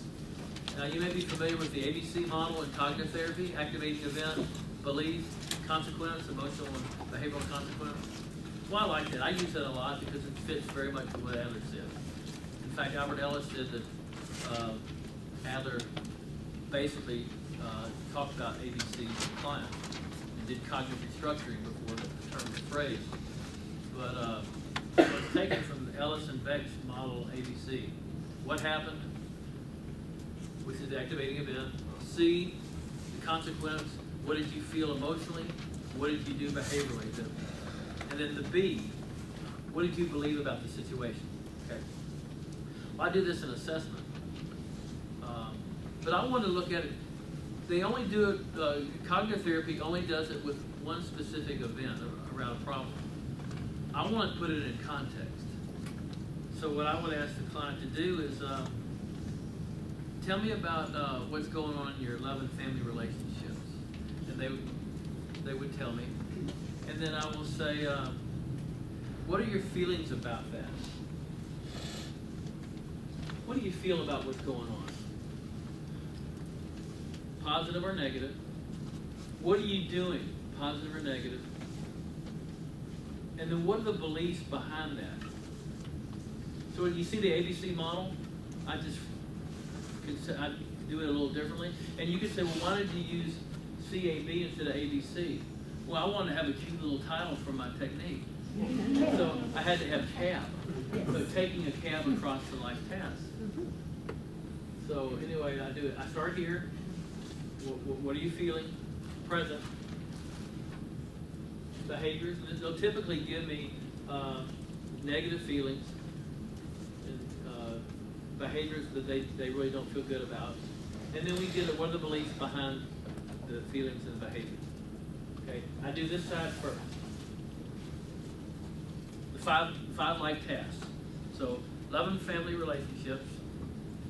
I kind of expanded a little bit, but these basic life tasks. Friends and society, work or school, self, and spirituality. That's the 5 life tasks. Adler developed 3 life tasks and alluded to 2 others. Dreikers and Bosak added the self and spirituality, and I like those. Then after we do this side, we go back to how would you like for it to be? How would you like to feel? How would you prefer to behave? What are some ways that if you thought about what's going on in your love and family relationship, it might help you feel better and help you behave better? Does that make sense? Any questions about that? And then I do that for each one. That gives me a ton of information very quickly about where the client is within the life tasks and information about the client individually and within the life tasks, both in terms of where they are right now and where they would like to be in the future. And I do this early on. It gives me a wealth of information. It's actually an integration of cognitive therapy, ABC, multimodals, basic ID, because I got the idea from the basic ID if you're familiar with Arnold Lazarus model, and then Adler in life tasks. It's an integrated perspective. Everybody understand this? Any questions about it? Go ahead. Would you just repeat the life tasks? Yeah, they're love and family relationships, Oh, friends and society, work or school, depends on if you're working with a student, self, and spirituality. Yes, Sarah. Sarah? That's not Sarah, the light's off. I thought No, Where's Sarah? it's Julie. Oh, I'm sorry. No, okay, I'm sorry. Okay. Julie, I'm sorry, Julie. My bad. So in a nutshell, the affect is, what are you feeling and what are you doing, and then what are your beliefs about it? Right, A is, what are you feeling Yeah, about within the life task? yeah. What are you doing within the life task? And then what are your beliefs that are contributing to how you feel and how you behave? Okay. Does that make sense? Yep. Okay. Now, some clients will tell you, well, I can't control how I feel. I have no control. I just feel this way all the time. I have no control. I feel bad all the time, and I have no control of it. You ever had a client tell you that? Okay. This is a push button is a great technique for that. And you'll say, well, how's that empowering? Well, let's go back to this real quick. Taking a cab across the life task. How is this encouraging? Because I'm not just looking at their present misery. I'm telling them,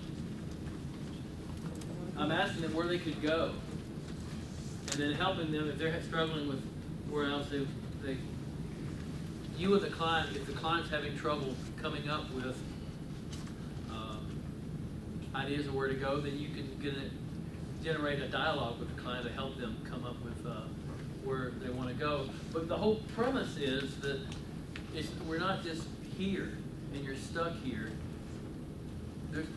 You have the assets, strengths, assets, and abilities to go somewhere else, and that's the preferred. So that is encouraging for clients. So push button is a way of being encouraging by helping them realize they have a lot more control over their emotions than they really realize they do. And we're not going to talk about this. We're going to do it. You ready? Put your pens and your paper down. And any snacks. I want you to close your eyes. Close your eyes and down. Close your eyes. I want you to think about a time where you felt really happy, a peak experience. You were really successful. You just felt really good.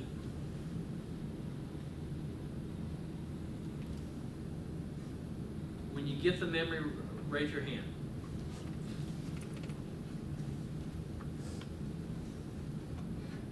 stay with it. Don't dismiss it. Really enjoy feeling good.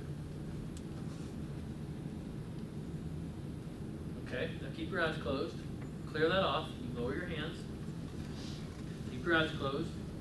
Now I want you to think of a time when you were disappointed or discouraged. It was a difficult time for you. And don't run from the feeling. Stay with the feeling. When you get the memory, raise your hand. You can lower it now. Stay with the feeling.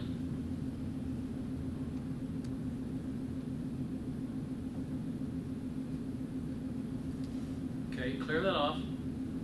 Keep your eyes closed.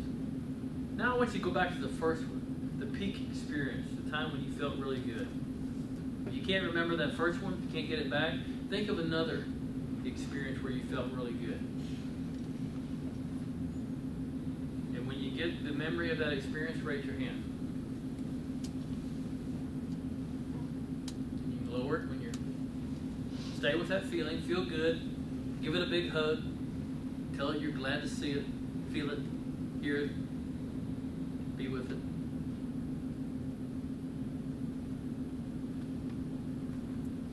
Okay, come out of it. Now, why in the world would I have a client do that?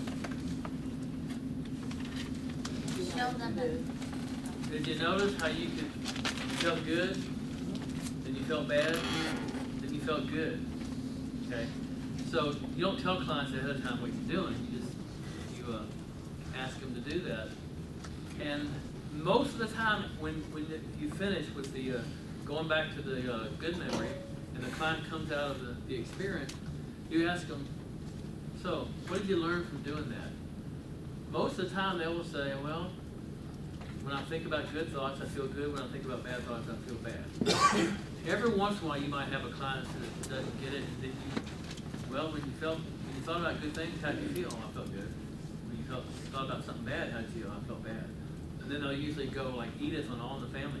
Oh, maybe too young to remember All in the Family, but it's a really cool way when clients say, I can't help but think about negative things, I always feel bad. Another thing you can do is you can have clients, or you can create buttons and laminate them and have a plus and a minus button. And when they start to feel bad, they can go over, they can have it on the refrigerator or whatever. Don't have to tell anybody what it means. And when they start to feel bad, they can go over and they can touch the negative button and then go over and touch the plus button. And it's a tangible way of reminding them that they're thinking negatively, but they can choose to think about something positively. And that tangible thing is really helpful for them. So it's a lot of fun to watch people be able to help themselves. And again, it's encouraging because it helps them realize that they have a lot more power than they may have heretofore realized. Make sense? You're all familiar with hypothesis interpretation. Instead of telling a client, this is what you believe, you pitch it in terms of a hunch. Could it be? I'm wondering, I have a guess, is it possible? And then you can watch to see if the client has the recognition reflex or the aha. So I'm wondering if it seems like that you do this stuff around your mom because it keeps mommy busy with you. And I said that to a kid, and he shook his head no when a big grin came on his face. The grin was the recognition. Now what's really cool about this, beyond the information given, and I told some folks this last night, when you pitch it tentatively to clients, rather than saying this is what it is, like Ellis would tell clients their irrational beliefs, this is what you believe. And Freud would tell them this is what the interpretation is. Well, Adlerians typically don't do that when they're using a hypothesis interpretation. And I think it's particularly useful for a couple of reasons. One, if you have a client who has a real pleasing orientation and you tell him or her definitive what it means, they'll probably say, yeah, you're right. And then you're operating off of misinformation. So it's not, you're not actually able to help the client, be helpful for clients. Also, your client may not be ready to deal with what the issue is. And when you pitch it definitively, you may get resistance. But if you pitch it in the form of a hunch and they're not ready, they can say not. Even if you know 100% that's the issue, if you pitch it tentatively and they say no because they're not ready, then you can mark it down and remember it and come back to it later because they're not ready to deal with it. Does that make sense?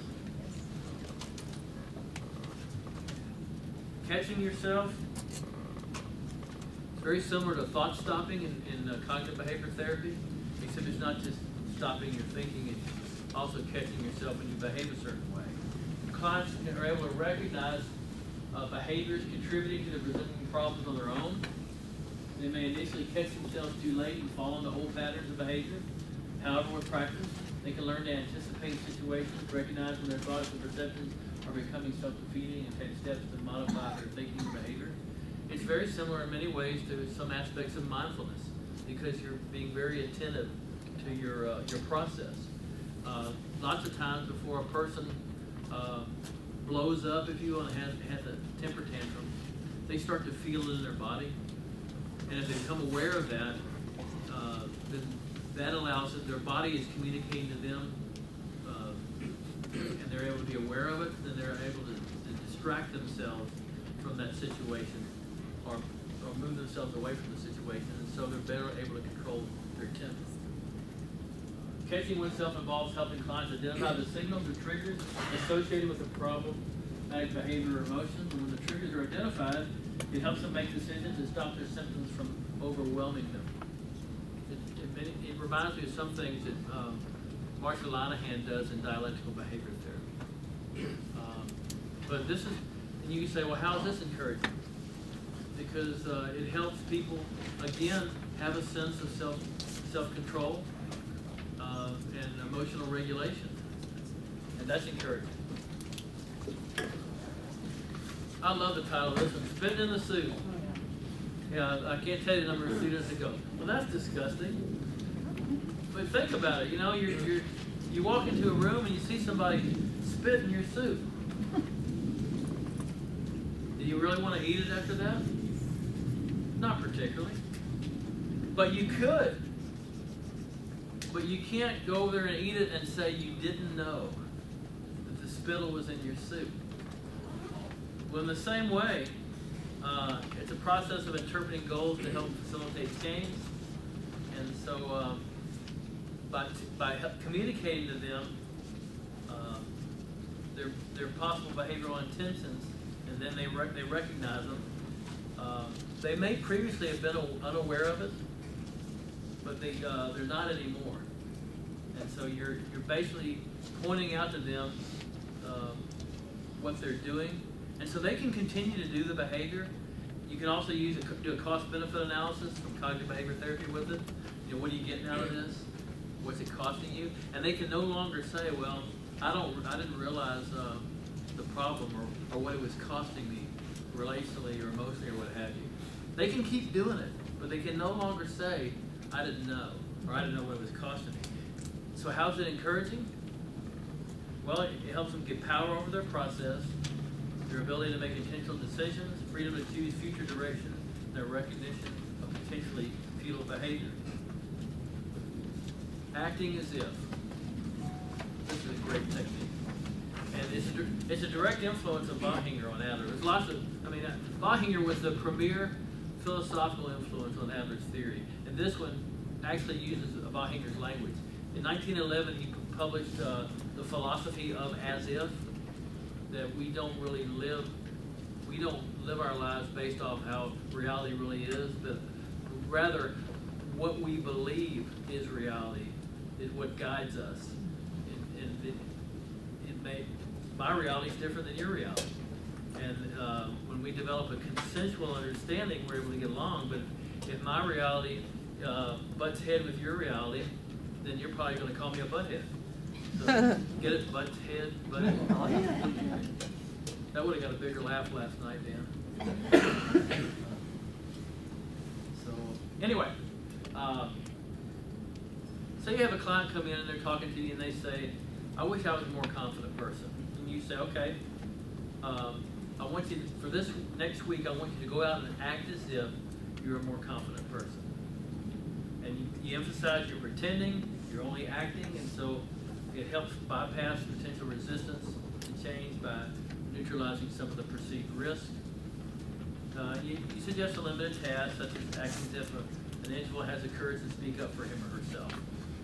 The expectation is the client will successfully complete the task. If the task is not completed successfully, then the counselor explores with the client what prevented a successful experience.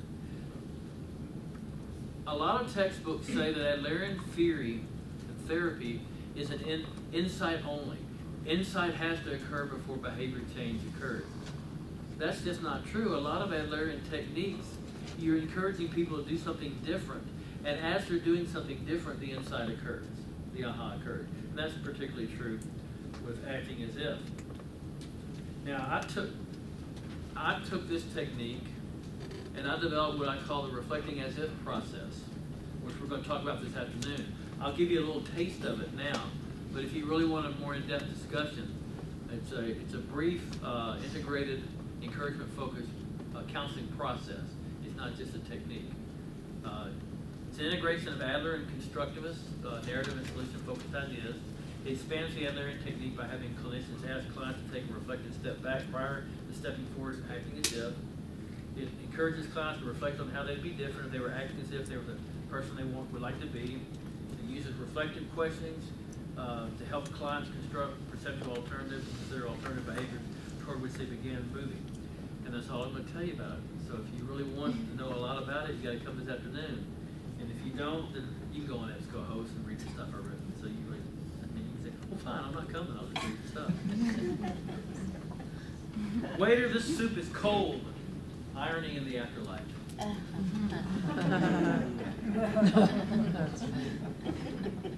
All right, let's see how much time we got left. God, holy snikey, if you don't have a, it went by really quick. I may have to talk a little bit about this at the beginning of this afternoon. If we don't get finished, then I'll finish it this afternoon and we'll be reflecting as if. That'll get more of you to come back too. Because you'll have unfinished business for the morning. Adler and integration. Corey said that Adler's most important contribution was his influence on other theoretical perspectives. And Adler's influence has been acknowledged by or vision traced to neo-Freudian approaches, existential therapy, person-centered, cognitive behavioral, reality therapy, family systems approaches, and constructivist and social constructivist approaches. And we've already talked about this. We tailor our approach to the needs and situations of the client. A vital aspect of Adlerian therapy is integrative flexibility. We can be both technically integrative while being theoretically consistent. And we've seen this slide before, but I want to emphasize being a therapeutic chameleon means that we can draw on techniques from lots of different perspectives and still be consistent from an Adlerian perspective. Because all these other approaches have taken ideas that they either took them from Adler or they drew from the same well of wisdom that Adler drew from, even if they didn't know Adler had drawn from it first. So, we've talked about humanistic psychology and Adlerian therapy, and I will send Dr. Haugen this PowerPoint, the slides. So what I'm having to skip over, you'll be able to read on your own. But I talk about the 6 premises of humanistic psychology that Rogers and Maslow all agreed with. They saw Adler as among the theorists united by the basic 6 premises of humanistic psychology. Interestingly enough, the person who created the 6 premises that the humanistic psychologists all agreed upon, including Rogers and Maslow, was an Adlerian, Heinz Ansbacher. Adlerians emphasize the therapeutic relationship. We've talked about that. We've talked about the importance of the therapeutic relationship. That 30% is accounted for, what we have control over by the therapeutic relationship, and that Adlerians emphasize the importance of the therapeutic relationship. We've talked about the ABC model. Activating events, belief system, automatic thoughts, schema.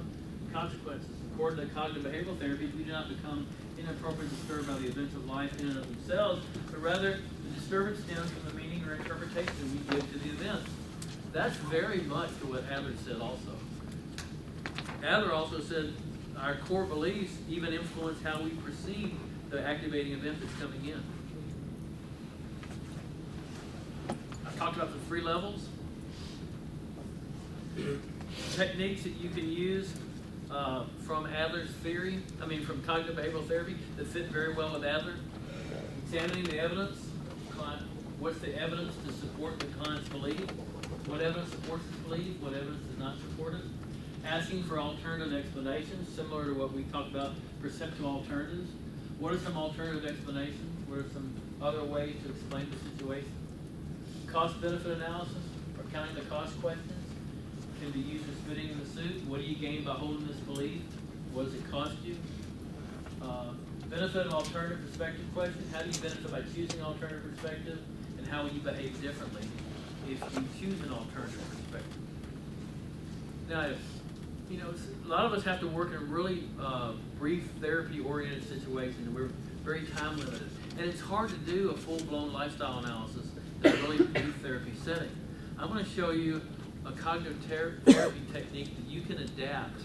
It's a combination of 2 cognitive therapy techniques that you can adapt to get to a core lifestyle conviction very quickly.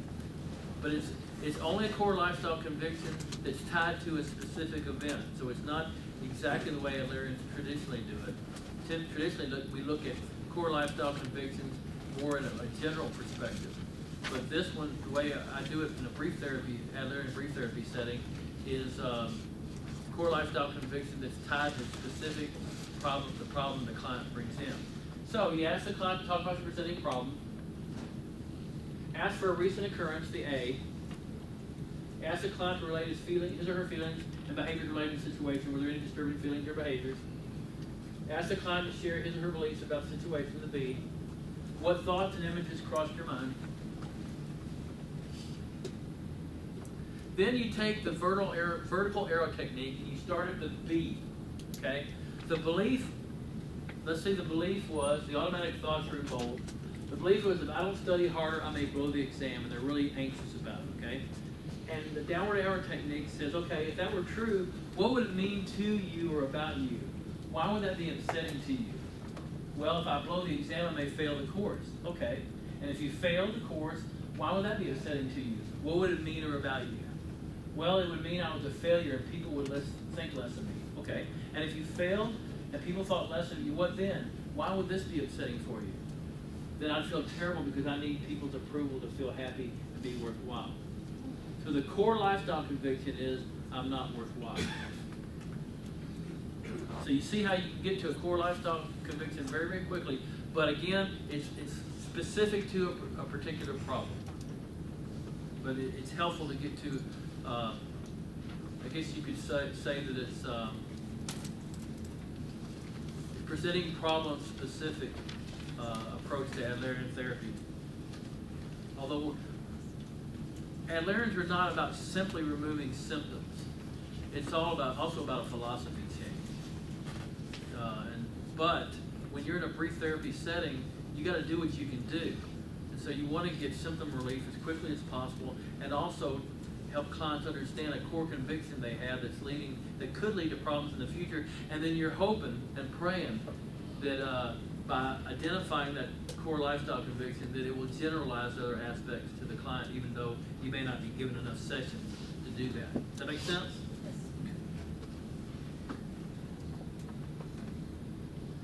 We don't have time to do the music. We'll do it after lunch. Richard, should I have them do the songs? I'm sorry? Should we sing the songs after lunch? Yeah. Okay.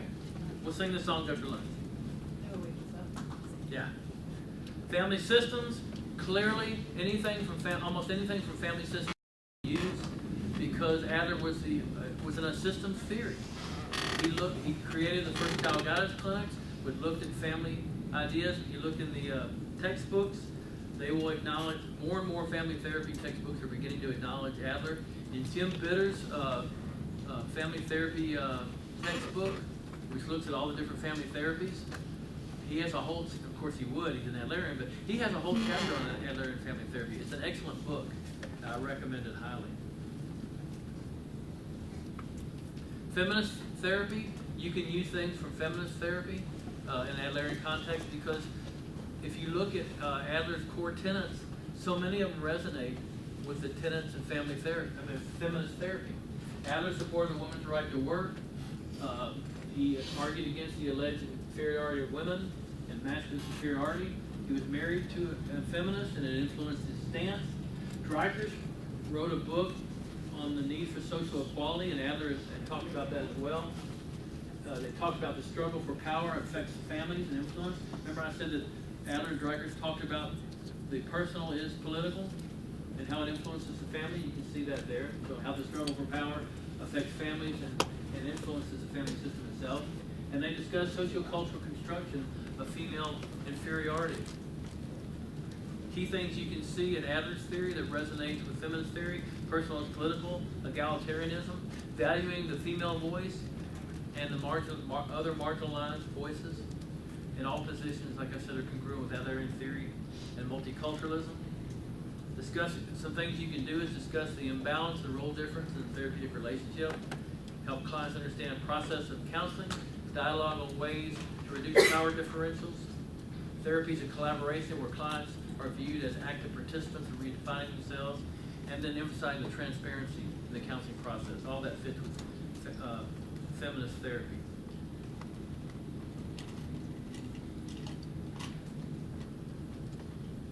One thing I'm really proud of as an Adlerian is, if you're familiar with the Brown versus Board of Education, the argument before the Supreme Court that African Americans had a right to equal education. You know what theory was used to win the day for the Supreme Court? Adlerian psychological, individual psychology. Kenneth Clark, who did the black and white baby studies a long time ago, and he did it again fairly recently, and unfortunately found almost identical results. He was the lead psychologist, social scientist, that argued before the Supreme Court for need for equality in American schools, and he used Adler. He was an Adlerian, or is an Adlerian, and used Adler's theory to win the day. And so I'm very proud of that as an Adlerian, because it shows that Adler's theory had multicultural chops long before multiculturalism became chic in the mental health field. Adlerian theory can be utilized to create an atmosphere of equality in society. Society is reflected in the counseling relationship, and therefore is meant to be utilized to create an egalitarian atmosphere that values and encourages difference. Dr. Watt, Yes, tell us about the black and white baby studies. I'll tell you after I finish. It's really interesting, but I don't have time to do it now, but I will tell you after I finish. The constructivist therapy, we will start here after lunch, because reflecting as if, what I'm going to talk about this afternoon, is an integration of Adler and the constructivist therapies. Other than anything about that we've talked about so far, we got 5 minutes for questions. I won't forget you though. After we're done, we'll talk about it either before I go to lunch or after I come back. What questions do you have? You heard a lot of information. It's probably a blur. I know it is for me. That's probably because of the Mountain Dew. Any questions? Yes, sir. Richard, you talked about all the similarities between the Adlerian model and other models of therapy. Are there any models of therapy that are totally incongruent with Adler? I don't know of any. Over time, now early on, I think classical Freudianism obviously is not congruent with Adler. But if you look at how psychoanalysis developed over time, you have self-psychology, object relations, and relational psychoanalysis. They look more Adlerian than they look Freudian. And so I don't see any difficulty in baptizing any of those 3 in Adlerian waters. Now they wouldn't like you saying that, but they look like an integration of early Adler and late Adler, where Adler was very psychoanalytic, and then more humanistic and constructivist after World War I. The contemporary psychoanalytic perspectives look like an integration of old and Adler together. Classical, like Henry Stein calls classical psychoanalysis, and then the post-World War I Adler, relational, especially relational psychoanalysis, looks a lot like Adler. Attachment theory, I think what Bowlby saw in attachment with infants is what Adler later called Gemeinschaftsgefühl, because they both talk about that attachment is an innate potential that has to be developed. They both talk about the role of caregivers in the development of attachment and Gemeinschaftsgefühl, and they both talk about the tremendous influence of attachment and Gemeinschaftsgefühl for later relationships in adult years. I really believe that Bowlby saw what Adler saw, but Bowlby saw it in infants, and Adler saw it in young children. Bowlby focused on infants, Adler and Ainsworth. Bowlby and Ainsworth focused on infants, and Adler focused more on young children. But there's a good bit of literature coming out on the parallels between Adler's theory and attachment theory. Paul Peluso has written some stuff. He did his dissertation on this topic and has published several articles. So if you go into the EBSCO host and put in Peluso, P-E-L-U-S-O, and attachment, you will see articles on attachment theory and Adler. There's some that there's better connection, integrative connection with some theories than others. There's things in Gestalt therapy that don't fit with Adler, but there's a lot of things in Gestalt therapy that do. They're both field theories.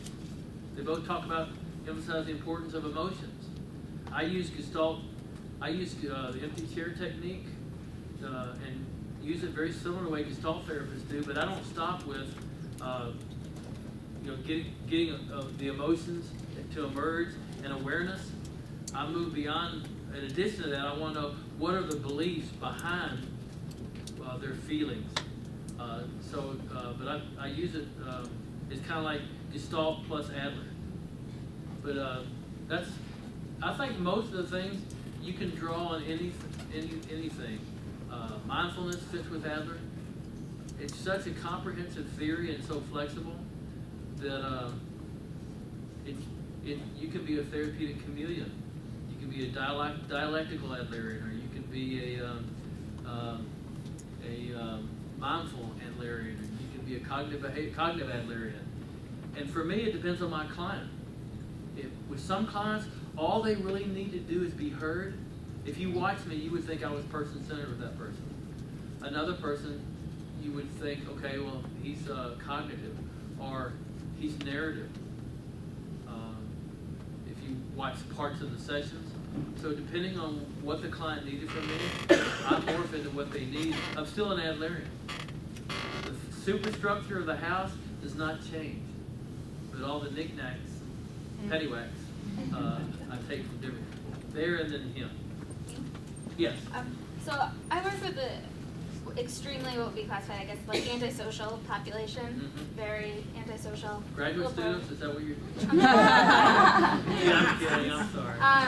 She says she works with a very antisocial personality population, and so I, being a smart aleck, I said, oh, you work with graduate students? I'm just kidding, no, just kidding. And so I guess I'm wondering, or trying to think about how the encouragement focus fits into that without kind of encouraging those those kind of ingrained negative not helpful, illegal, dangerous thoughts. I would look at the techniques that I addressed earlier. I would look at the technique that help them realize the cost of their choices, because that's a part of encouragement too. Encouragement isn't just Pollyanna, let's make everybody feel good. It's not about that. Part of encouragement, sometimes the most encouraging thing you can do for a person is help them see that they're headed for a bridge that is out. They're driving down a road and the bridge is out. That's one of the most encouraging things. And for that population, they need to hear that. So, spitting in the soup, catching themselves, using some of the cognitive behavioral therapy stuff that works with antisocial personality disorder is good for that, and helping them change their beliefs about interacting with people. It's not, you have to understand encouragement is not the way Adlerians understand encouragement. It's not the way it's used in common parlance. It's way bigger than that. And so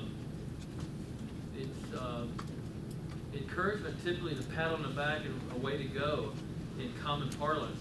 It's way more than that in Adlerian understanding. Does that make sense? Okay. Yes, sir.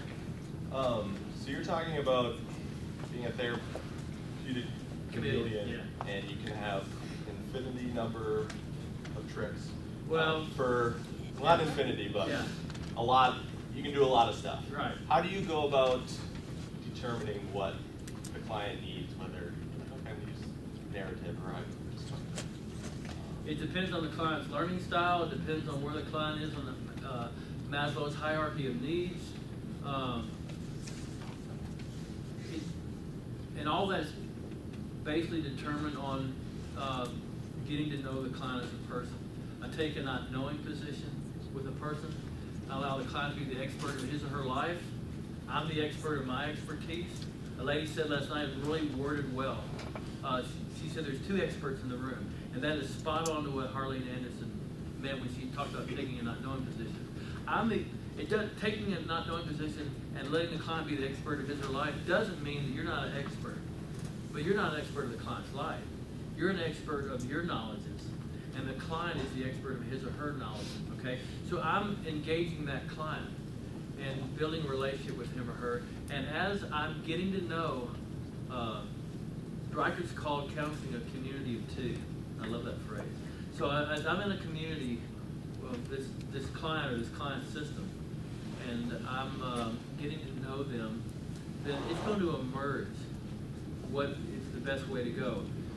You know, if they're an auditory learner, then I'm going to do things that are more auditory. If they're a visual learner, I'm going to draw ABCs on the whiteboard or the flip chart. If they're a kinesthetic learner, then I'm going to be doing stuff that will help them. Something like I may use sand tray with a client. I use reflecting dip with sand tray. I have used it, and so then they're touching things.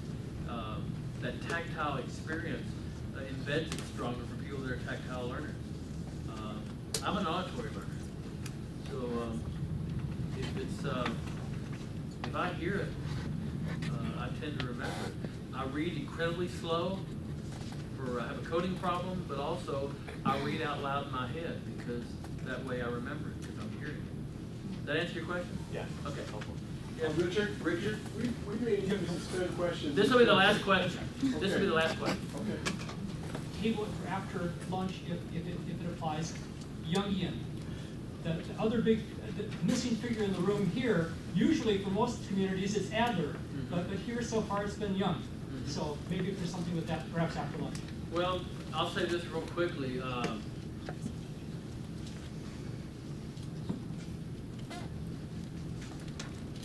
There are things, between Freud, Adler, and Jung, there's more common ground between Adler and Jung than there is between Adler and Freud.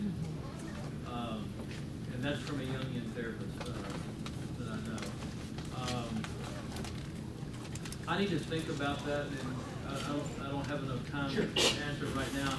But there are significant differences between Adler and Jung. But I think that you could use things from Jung with Adler. But let me think about it. I'm not as readily, because I don't use Jung much.